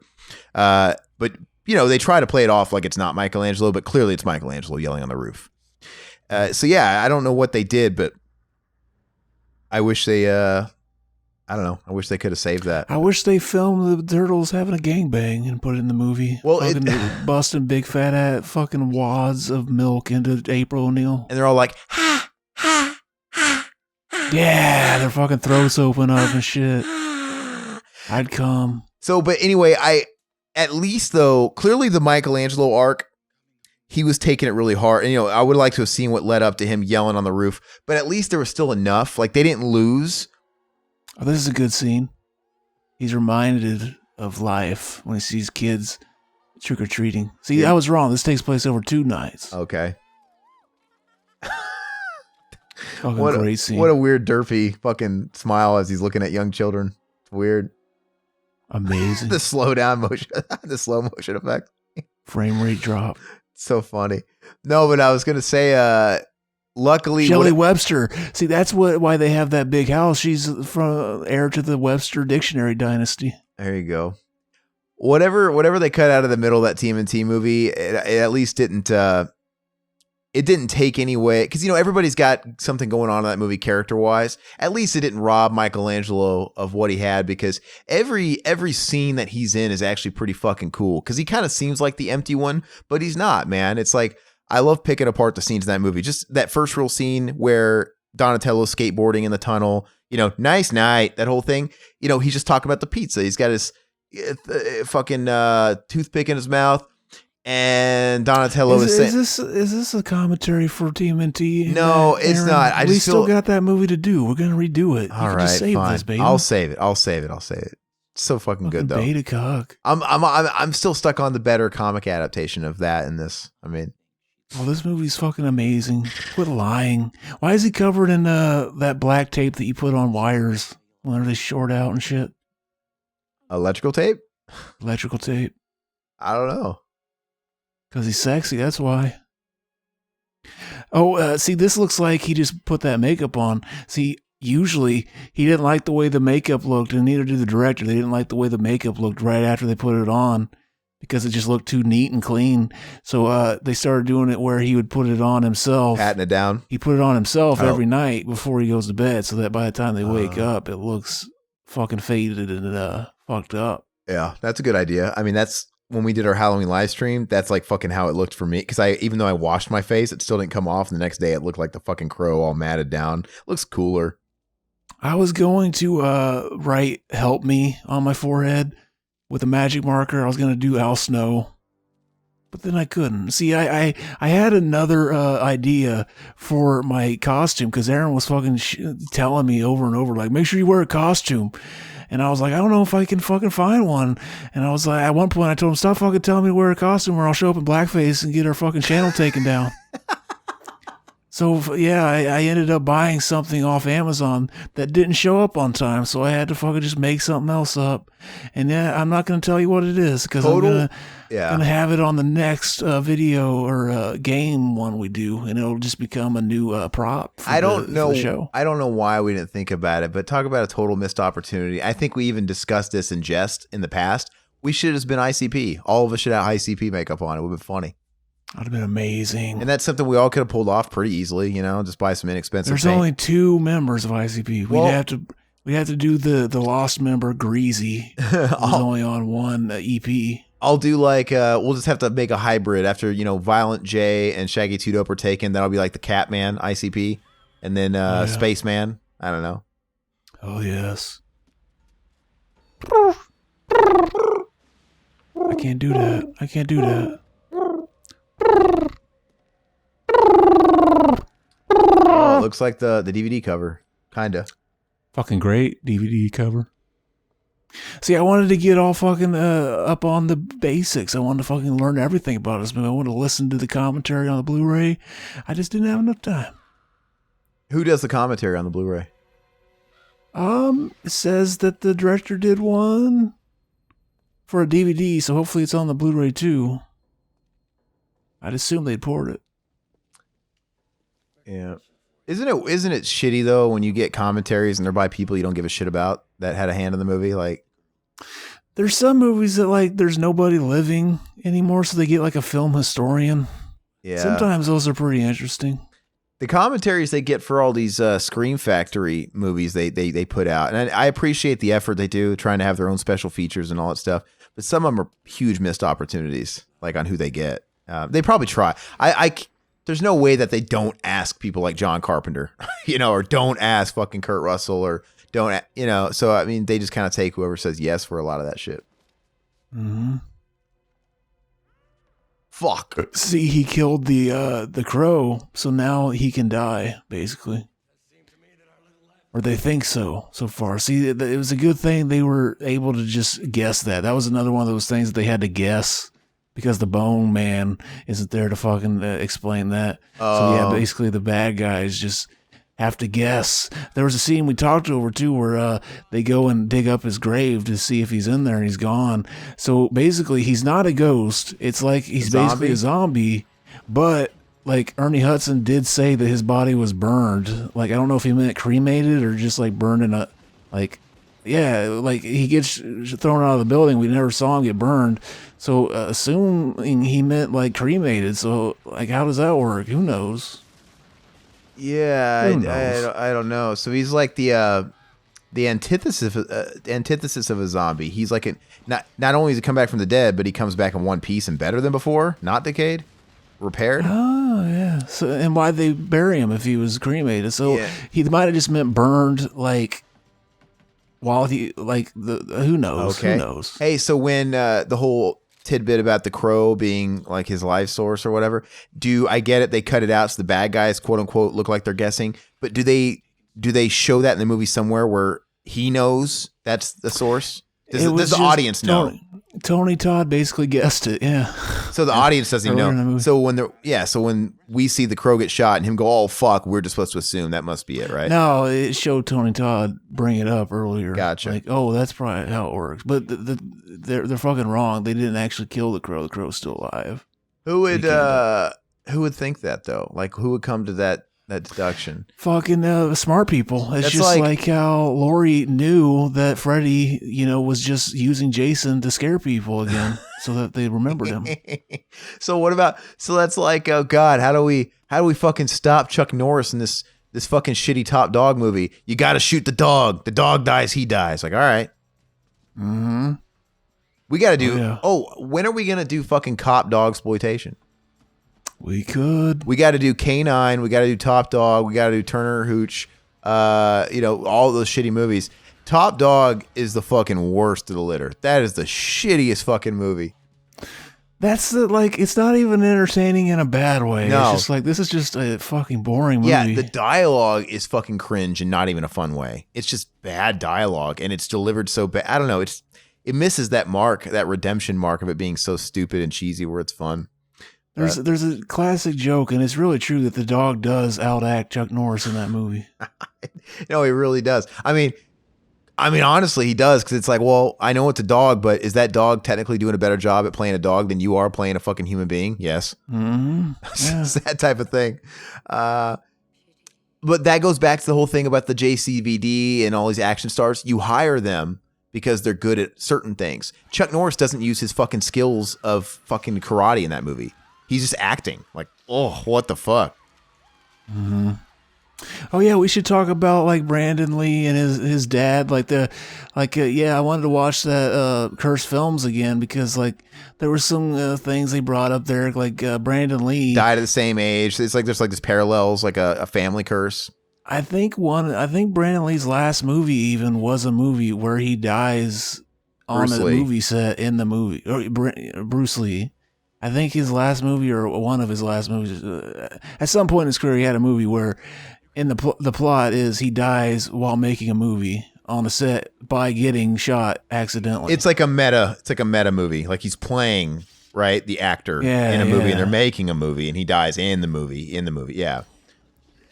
And yeah, but there's still speculation on how I'm forgetting his name. What's Brandon Lee's dad's name? Bruce Lee. It's so funny. You know that guy that's less famous than Brandon?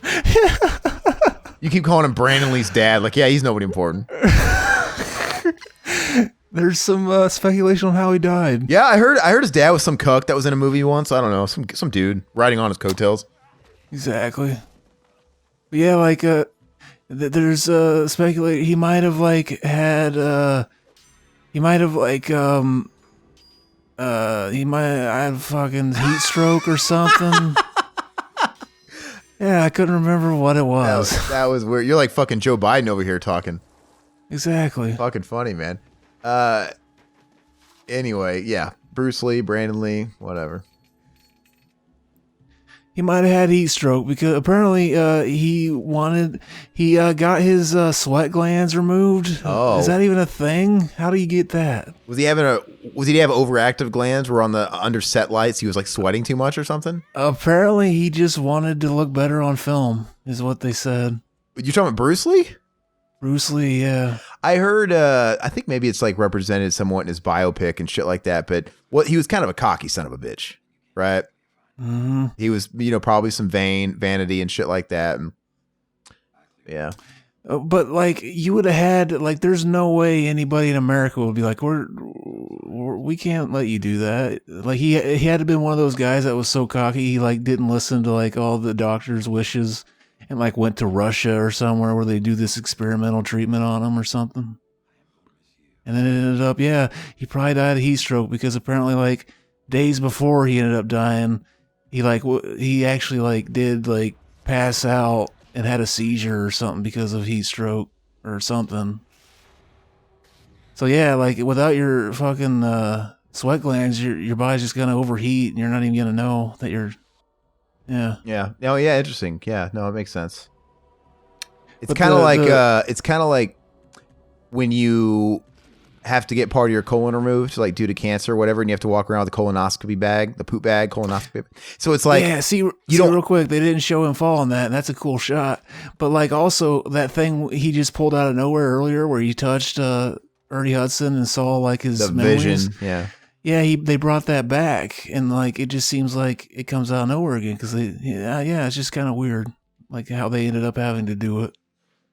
Yeah, but like on his death certificate, it was like some kind of reaction from medication, from some kind of painkiller. Is what? But people recently are speculating that it might have been the heat stroke. Interesting. Oh, yeah. Anyway, back to my poop bag.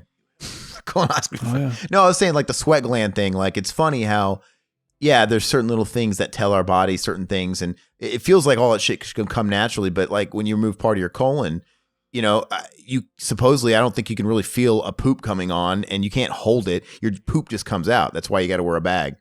It's like, I don't know. Awesome. It's like the sweat thing. I guess they're not related in any way. I just want to talk about a poop bag. But pooping is fucking cool. Sometimes it's like the best fucking feeling in the world is just like having to hold it for a long time, then finally sitting on that toilet and just letting it all fucking go. Well, release is the greatest feeling in the world. That's why, releasing of ejaculating is the greatest thing in the world. Shitting is the greatest thing in the world. Pissing, when you've been holding your piss for so long, when you've been holding your fucking cum for a long time. But puking isn't a good thing, so it doesn't work in all cases. What, puking? Yeah, you're right. Oh, yeah, you're right. Yeah. But no. Take it back. You feel but once the idea is you have whatever was toxic, and it's still out of your body. Like, yeah, puking is not fun, but at least you feel better, at least after the fact. Kind of like, what else would apply to that? Even diarrhea. Like sometimes shitting isn't fun, Zach, right? When you have diarrhea, but you feel good when it's out of your system, I don't know. The only time it's not fun is whenever like the hemorrhoids or something is just hurting when it comes out. You have hemorrhoids? Hell yes. They get bad every fucking once in a blue moon though. So how does a hemorrhoid feel to you? How does it feel? Are they external or are they internal? Do you have them inside? I think usually if there's some on the outside, they're probably in there deeper. It's like one of those things. It's like a iceberg logic. Okay. So do they heal or do they not? They never get better. Can they get better? I don't know. I don't think so, but they just they flare up every once in a while. So he's seeing Shelly now. He completed his mission. I have a hemorrhoid, right? And I've never had a hemorrhoid. So, and that's one thing I was feeling it. It's like right inside my asshole, like on the inside. Like, what the fuck? Like, not like I'm not finger banging my ass to find shit like that, but it's close enough in there to where you're just washing your ass. You feel something like, what the fuck? And you investigate. And so that's also one of the. Look at that Chad jawline real quick. Yeah, it's Chad jawline. Fucking Chad. So yeah, that's one of the things I asked the proctologist, or I guess that's who. I don't know who does a proctologist actually do the colonoscopy, or is that a different guy? I don't know. But whoever, the guy, I asked him when I went to go get the colonoscopy, and I said, oh, so I felt this. Could you, he's like, I'm sure you'll find it and see it, but, let me know what that is. And when I woke up, he said that wasn't anything. He's like, it was a hemorrhoid. I'm like, oh, it doesn't hurt though. Yeah, they usually don't. It does. It, once in a blue moon. Yeah. It's a little bump. It's not even like big. I'm like, what the fuck? Will it get bigger? But sometimes it's like a fiery type of pain. And you see, usually it's like it fucking feels like you're shitting a knife if it's really bad. And he said most likely, he says, it was like for Brandon and Eliza. Who was Eliza? I think it was Brandon Lee's wife who convinced the director to finish the movie. Okay, so it was still out of respect, like even though she was alive. Like, sorry, we killed your beau. Fuck. No, but what was I gonna say? So he said. Yeah, he's like, it was right inside the anal cavity. He's like, yeah, it's probably this is probably from like lifting heavy shit or whatever. I was like, oh, okay. So, and I have a history of like deadlifting and like doing squats really heavy. I don't really do that as of the last couple of years. So it's probably been there because I don't exactly dig on my ass. It might have been there I discovered it in the past year, but for all I know, it's been there a few years. So I bet you $1 million it came from fucking squatting, fucking weight and shit. Like, damn it. So hopefully it doesn't get worse. Oh, yeah. Hopefully it gets better. It's one of those things like every once in a while it hurts and like you might have had it and just not known that's why. Like I've heard people say, oh, you ever take one of those shits where it's like there's a spike on the end of it and it feels like you're getting stabbed? Oh, yeah. That's it. So it's not. I always thought. Yeah, it's like shit isn't hard enough to actually stab you. But what if you have a peanut in there and it's like the edge of a peanut scraping down the sidewall? That's what I always figured it probably was. I don't know. Probably not. Probably not. That's what I always figure, man. Yeah. Dude. I was scarred for life. I remember I used to live with my one of my grandparents, my dad's parents, when I was like a little kid, and he was in prison, and I want to say my aunt was like in high school at the time, and I remember walking into the bathroom, and I think she left a big shit in the toilet, and I was like a little kid. I was like in like first grade, and there was like corn all in this shit. I'm like, what the fuck is wrong with this? Oh, yeah. And it was so gross. So disgusting. But anyway, that's a thing, I guess, so the movie's over. Donk film. What do you think about that movie, Mac? Why do I keep thinking you're Mac? I'm like fucking fried tonight. I'm messing up words. Yeah. Fucking pronouncing them wrong. This doesn't count. This doesn't count as like me revisiting it because I'm kind of talking to you and just watching it. Like, I mean, just kind of watching the visuals and shit like that. I see what I like about it. But I think, like I said earlier, looking at it again, at least to the amount I was able to, I think maybe that's it. I think just the characters are a little undercooked. That's got to be it, because it's like on the surface, I want to like everything about it. I don't know. There's just something underwhelming a little bit about it. So it's like all the sequels for you. Oh, maybe. I mean, I don't know. It is what it is, man. There's other movies out there that I wish I could like better. It's like the Radiohead of movies. Man, I wish I could understand Radiohead, but I don't. On paper, Radiohead seems like the kind of band I would be into. But because you're beta, but I'm saying I'm saying kind of like they're hard to put into a genre. It's like, oh, it seems like they'd be cool, and I try and just listen to all these records that people. I mean, I like a couple of Radiohead records to a degree, but it's like I just don't fucking get it. Like, this shit's just weird for the sake of being weird. But anyway, that's that. Hey, I had a question. I don't know why it made me think of it. Probably because the actor in here, but it's my turn to choose a cinema enema, right, for this month. Mm-hmm. I have kind of an oddball choice, but I guess it only works if you've never seen it. Have you ever seen Alien Resurrection? Long time ago. Enough to where a cinema enema wouldn't work? I barely remember it. Fuck. I still might choose it. I still might choose Alien Resurrection if you're foggy enough on it, just because there's something. It's got that guy. It's got the bad guy in it, and I don't know. I feel like it was a little underappreciated. I know people don't like Alien movies after the second one for the most part, but I kind of feel like Alien Resurrection, I don't know. I look at it like it's like a live action comic book. I don't take it too seriously. It's kind of like it's canon, but it's like I don't take it. It's kind of like Terminator Genesis. It's like, yeah, I guess in this realm it's canon, but it's just like a fan fiction. Alien Resurrection feels like they took the Alien comic books that were being written, which obviously are not canon with the movies, and somebody made a movie off one of them. So it's fun. I don't know what it is about it, and it's different than Alien 3, which is. Alien 3 was trying to capture kind of that vibe of the first movie where, no weapons and one alien and kind of like a slasher movie. It's picking everybody off type of thing. And they tried to do this fucking deep philosophical meaning, right, in one of the cuts with the religious undertones and shit. Alien Resurrection is just like a popcorn movie. It goes by a lot faster. It's got action. It's super violent. Vibrant too. It's very 90s looking. And it's got a interesting cast like this movie. Like, the characters in this movie are kind of colorful and loud. Alien Resurrection is like that too.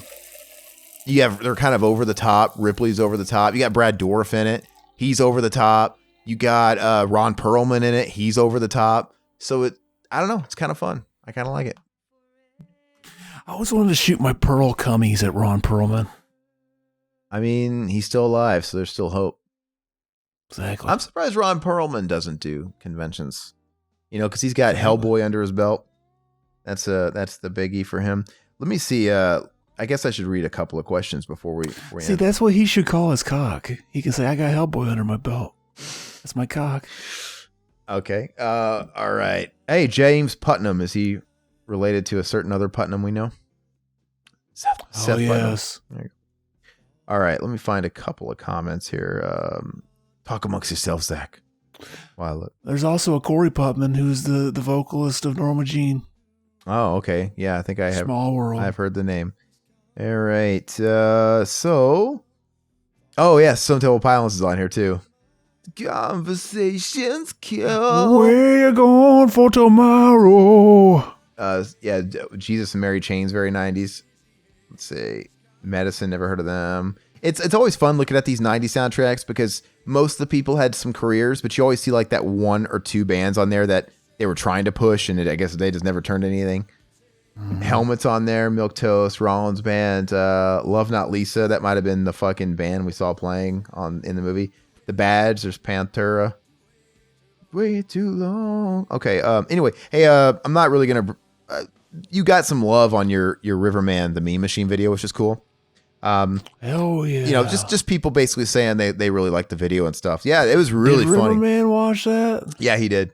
What did he say? He said it was really fucking funny. Yeah. I thought it was really funny because, like I said, when he cut that clip, I had walked away. He even said, it shows me walking away in the video. And then Riverman dropped that fucking thing when I was away. So I didn't see it. So when I watched it, I didn't know what to expect. And it was really, really funny. So you guys should watch it. Let's see what we got here as well. But as far as the commentary shit, From Beyond commentary, our man David Capper, he says, absolutely do. Oh, my bad. This is the highlight reel. Can I read this? Because it's a real big comment. I got to. So he did a highlight video for From Beyond. It's basically those 5-minute videos, the way they were labeled. We did those back in the day. But it makes sense not to call them 5-minute because they're never 5 minutes. So it's more like a 10-minute highlight reel. But anyway, check it out. It's really, really funny too. He says, absolutely do more of these highlight edits. It's great to do short watch alongsides with y'all. Maybe go back and do it to some of your most viewed episodes. I mean, time is of the essence, but yeah, no, they're funny. He says, in other news, Cumload Films heard your enthusiasm for our film based on Revival House and reality crossover potentials. And after crucial meetings, Shudder has already greenlit its sequel. The pitch is, the BTM boys are fiddling with their internet hookup while live streaming during a thunderstorm. A lightning bolt strikes BTM HQ, sending Aaron and Zach into an alternate universe to meet Aaron and Stax. But something goes wrong. Aaron is turned into an evil Proud Boy style Republican by the accident and vows to take over podcasting in an attempt for world domination. And Aaron, the alternate ego, is trapped inside the live stream and stuck in the digital realm of the internet itself. It's right up to Zach and Stax to thwart the alternate, the alt-right-ternate. That's what he says. Alt-right-ternate Aaron's plans, and save the other Aaron from being trapped online forever using only mysterious clues left in comments. So it's also sequelitis because we're going back to using the clues left in comments thing. That's funny. He says the working That's amazing idea. Yeah, the working title is The Comment Section 2 Into the Cummyverse. That's pretty good. Oh, yeah. Phase 2 of the Revival House BTM extendable shared cinematic universe multiverse, aka the RHBTMESCMV, begins spring 2021. It's not a bad idea. It's not a bad idea at all. And I had fun even just thinking about it. It was cool. Okay, thanks for that, man. I like why do I become this alt-right fucking crazy Proud Boy? Hell yeah. Fucking, that's the best plot I've ever heard of. That's what the Bill and Ted 3 should have been, actually. Yeah, they should have had that. Ash vs. Evil Dead 2 El Jefe commentary. That's the debut episode from Ash vs. Evil Dead. That's what we put out last week. And that was a lot of fun. Will says, from Will and Matt's excellent podcast, I credit Ash vs. Evil Dead for rekindling my interest in the horror genre. I remember watching the trailer for season 1 on YouTube and being blown away by what I saw. A year later, I rented the first season from a local video store and marathoned it. It's one of my favorite TV shows. It's funny, it's frightening, and it hits the right dramatic notes, especially with season 2 and the introduction of Ash's father. Plus, the 30-minute runtime of each episode means you can easily marathon a season in an afternoon. As for why Bruce said he was done playing Ash, he wrote in his autobiography that doing the show made him realize how much old age has caught up to him. He says not long into season 3, he hoped the show would get canceled, which it did. For him, doing stuff like Dead by Daylight and the upcoming Evil Dead game, which is being made by the people behind the Friday the 13th and Predator games, is it really? Is probably a chance to not only earn money, but to keep the fans happy. I think Evil Dead can work without Ash. It just takes a good writer and a good director, something that remake did not achieve. To close out this lengthy comment, next year you could do a month of Bruce Campbell or a month of Sam Raimi. Definitely do the latter, because you can finally discuss The Gift, where Keanu Reeves plays a badass wife beater. Oh yeah, yeah. See, that's they could have. He was the alt-right version of Ted, and it's just that character. There you go, the Proud Boy Ted. You know what though? I think that might actually be maybe even a better cinema enema idea, where we talk about non-Evil Dead Raimi movies. Oh, because yeah. The Gift, I'm not sure The Gift would be a very good commentary, because I think it's kind of, it's a type of movie. It's kind of long, and it's just more of a whodunit type of thing. My favorite line in The Gift is, "Can you tell me why I touch myself when I think about my daddy?" I say that to my mom all the time because she loves that. Nasty. She loves that movie. You say that to her? I used to all the time. I don't That's anymore. fucked up. Yeah. I haven't in a long time. That's fucked up. I can't only imagine saying that to someone like my grandma or something. But I like The Gift. But yeah, that'd be kind of a cool, because you think about it, we've done commentaries on Evil Dead 1 and 2. Have we done Army of Darkness? Hell yeah. We did. So I think it was Todd and me that did Evil Dead 1, 2. I don't even think Zach was part of those, right? Beta. So, I mean, we could even revisit those, and we could even do a cinema enema just talking about the Evil Dead franchise. That would be fun, and sort of breaking shit down. That would be, but I think it'd be cool to talk about some of the other movies that Sam Raimi's done, like Quick and the Dead. We could talk about Darkman, and we could talk about The Gift. You know, not necessarily movies we want to like devote individual attention to. It might be fun. Anyway, so thanks, Will, for the comment. From Beyond, once again, the commentary highlights video. Adrian Mendoza says, at the 446 mark, maybe you'll know what he's talking about. He says, "Thank you. I now know where Zach got that." Was there like a saying? Oh, hell yeah. I looked at it. It was that guy. It was Jesse Lee Peterson going, beta. Oh, beta. Jesse Lee Peterson. He is a crazy fuck. Just find him on YouTube. And he also goes without saying, he says, "I love these. Great job, guys." Don't say great job, guys. It's Zach that made the video. Unless you're talking about just the commentary. Oh, yeah. But no, yeah, it was a really fun edit. I really liked it. On our Ash vs. Evil Dead El Jefe commentary as well. Got a couple of comments from Capper again. I got to take a breath here on this. He says, "Real talk and hot takes." Real talk and hot takes versus the Evil Dead, he says. "I've never been into the Evil Dead franchise. As in, I get it," he says. "I see why folks love it, but it's just not for me." He says, "I actually like the remake from a few years ago because it wasn't much like the original films. But here's the thing with the series. I completely respect how much it was in the mold of its predecessors, and I know this from two factors. Number one, how fans really enjoyed it. And number two, how much I knew it wasn't for me after watching 4 or 5 episodes," he says. "It's like Nine Inch Nails. I've never liked Trent's stuff, and he doesn't care, and he will never change. And I gotta respect artists that do that." He says, "Okay." That was a 5 IQ take, Capper. Yeah, it really was, man. That's a respectable take on it. He says, "Okay, Capper's first theme suggestions for 2021. Aykroydsploitation, Nothing But Trouble, Trading Places, Blues Brothers, and Dr. Detroit. Aykroyd plays a nerdy professor who gets mistaken for a new brutal mob boss and has to balance his class load, college's financial woes, underworld enemies, and freeing his new criminal friends from the hold of Detroit's henchmen to campy comedic outcomes." Hey, by the way, side note, we could have a Detroit exploitation. There's all these movies, crime riddled, they take place in Detroit. We already did the one that the only one that matters. In Detroit Rock City. He says, "And I'm pretty sure it was co-written by Cocaine. This one's the Aykroyd Rosetta Stone. There's elements of comedically illustrated class struggles, a raucous funk-induced plot, point murder musical number, and a demented junkyard destruction sequence. Basically elements from the other Aykroyd exploitation films listed, bringing Dan's most important reoccurring themes into view. Dan Aykroyd, a crazy, great, inspired Canadian." Let's see. Aykroyd Incentive. He put a link here I didn't catch before. So I wonder if it's like a trailer for that. I never even heard of that movie. Yeah. He also follows up with more comments, though. He says, this is where I was getting my suggestion from. He says, "P.S. 2021 suggestion 2, Jean-Claude exploitation." And here he gives his list. "Double Impact. Van Damme travels the world using his martial arts skills to defeat crime world thugs, avenge his brother, do the splits, and get the girl. Total Van Damage. Lionheart. Van Damme travels the world using his martial arts skills to defeat crime world thugs, avenge his brother, do the splits, and get the girl. Van Damage. Maximum Risk. Van Damme travels the world using his martial arts skills to defeat crime world thugs, avenge his brother, do the splits, and get the girl. Total Van Damage." He's forgetting the scene where he shows his ass. Yeah.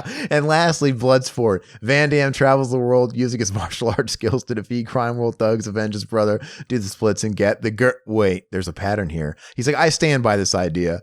And that is so fucking true, though. He's not even joking. about those plots. Like they just rehash these same fucking plots with a different skin sometimes. Not even a different skin sometimes in the case of Bloodsport and Kickboxer. Like those movies are so fucking similar. Anyway, I actually liked the idea. I said Van Damme exploitation has been long overdue. I've suggested quite a few times, and I may give it a hard push for November. But yeah, November, obviously, this is, not doing it in November. He says, if I could pick 4 titles, it'd be hard not to throw Bloodsport and Kickboxer in there. I'd want to do Lionheart just because it's, one of my favorites. I told him, I said the 4th one would be tricky. Death Warrant might be my 4th favorite flick of his, but the question is, would that be the most fun to chat over? There's so many to pick apart. Sudden Death, that whole Die Hard on ice setting is tempting. Street Fighter is almost too cringe-tastic to avoid. This could be tough. Yeah, I feel like if we do JCV November, it's hard to avoid a couple of the classics, but it's like I feel like we got to do some cringe fun ones. He said, cringe. No, he's got some good movies. And anyway, he says, absolutely. I was just trying to be silly in my original suggestion, but yes, JCVD January must happen. And yeah, it makes sense. JCVD January. I was trying to think, well, that's the only one that has J in the month. So that's Start a fucking year out on the worst note possible. No, dude, Bloodsport and Kickboxer are fucking classics, man. I think that could gain some traction. And there's some cringe, man. Do you do those flashback scenes in Bloodsport when it shows him as a kid and how the trajectory of his life changed when he was caught stealing, right? Breaking into that one guy's house, his friend. Amazing. Anyway, it's really bad because so Van Damme has this accent that he can't shake. So they just kind of ride around it, right? And they have the flashback scene where he was a young punk kid, like fucking 12, and he breaks into who would become his friend's house, and his dad is like this guy that shows him the way, like, you do not steal the samurai sword, this whole fucking deal. Like, he teaches him the ways, and he kind of adopts them in a way. Anyway, because Van Damme can't shake this shitty accent, even though he's not supposed to be French or Belgian or whatever in the movies he plays in, they get this kid to do the worst fucking French accent in his line delivery in this flashback. He goes, "You mean you're not going to call the cops?" It's fucking, you literally feel your asshole sphincter up, like scringe up, because this kid's doing, like, it's not sound French. It's like try and sound like Van Damme. And it sounds like a guy doing a bad impression of Van Damme. But anyway, I stand by the idea. I want to fucking do it. So Zach, hopefully he bends to it. And you know what? We're going to end on that comment. So that's all I got. Do you have anything you want to say before we do the closeout? There's a new System of a Down song. There's 2 of them, and they're not good. Really? Well, the first one, my bad. I didn't really finish the second one. The first one sounds like, a lot of people say it just sounds like Scars on Broadway featuring Serge. And it does. It doesn't sound like System of a Down at all. And Serge kind of plays second fiddle vocals, to Darren Malakian. And it doesn't really sound like a System song. The second one does sound like more of a System song. And it's really interesting because there's a part of the song where they actually do like a black metal blast beat. And with like that tremolo, that weird like fucking black metal guitar. It's like very interesting, but they've kind of they're a relic of time. I mean, they're moments past. Who gives a shit? I know, my opinion. So to close out, if you guys dug this, if you guys are first timers in the channel, we have a whole shit ton of content. We've been around years, man. I think we probably got 1,000 videos up on the YouTube channel. There's probably just as much, if not more, if you're listening to us on podcast services. If you're so inclined, if you're not subscribed, make sure you're subscribing to YouTube, hitting the notification bell, because we want you to be able to see the videos and our posts when we send them out. And especially when we're going live and shit, be notified so you have all that stuff up to date. And it's important, like the video, if you're watching us on YouTube, for example, just take a second, take that mouse while you're listening to my sexy voice and just hit the like button, because that's going to help us in the algorithms. The more interaction on a video, the more it's going to get out there. It's going to show up in people's feeds of like-minded people that like this shit too. And proof's in the pudding with it. Our most actioned videos, whether that's negative comments or positive comments, likes, dislikes, they have the most hits. It fucking works. And same thing if you guys are listening to us on Apple Podcasts or Google Play or Stitcher or fucking Spotify. I guess we got to figure out the Google Podcast situation, because I guess there's a bit of an issue with their migration, but we're on it. But leave us support on there. Leave us a 5-star rating, maybe a comment if you feel so inclined as well. Whatever their methods is, but it's the same principles, man. All that shit, the algorithms, it helps. We also have a Teespring. If you guys want to check out some of the merch we offer, that's always really great. I like the Teespring shit because you get something tangible, and it's only quality t-shirts over there. We only do the quality shit, the materials, and they actually pitch us back a pretty good profit on each shirt or whatever you buy sold over there. So I digs that. And last but not least, we have a fucking Patreon. We got that linked everywhere, wherever you're listening. And, we've been posting a lot of extra content over there, little videos here and there. Todd, Riverman, has some pickup videos on there. You get all content early, 3 days early. And Mac and Zach have started doing Patreon exclusive episodes too. Yeah, and I think there's one, maybe there's 2 up there by now. I don't fucking know. There's at least 1 up there. I was trying to think, last time on the last podcast with the Evil Dead we were doing, it was coming up that it'd be kind of fun to do maybe some sort of episodes that are exclusive, but I don't know if like everything should be super, like it'd be fun to do Ash vs. Evil Dead, like the rest of them, and just make them Patreon exclusives. But the question is, do they stay exclusive, or to be fair game to maybe like next year, right? After a year, put this shit for everybody. Like, is that still a cool perk, right? To have something a year in advance. I don't know, but I kind of like the idea if that's a possibility. If we're talking about doing a whole series, because that's cool. Because I feel like we could squeeze that out. I feel like we can do like these short episodes, take an afternoon and kind of like bank on those, and not be too overwhelmed. And I don't know. Let us know what you guys think. I think it's kind of a neat idea to explore.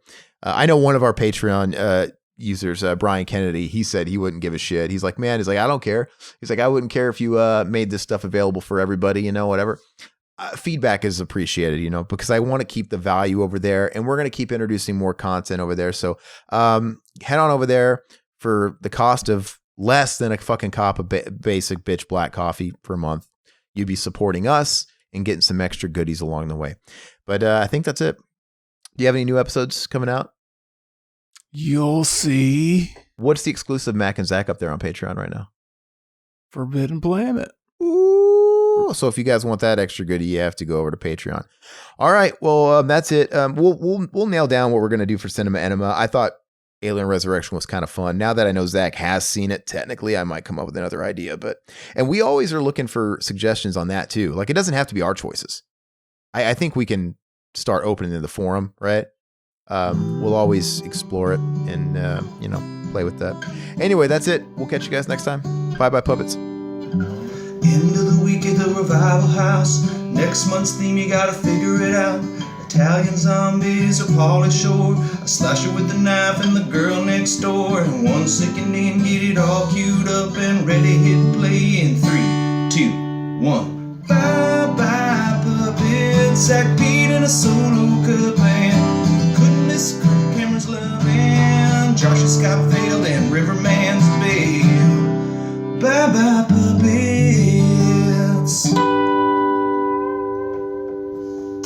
Sounds good, like this country used to. Shall we?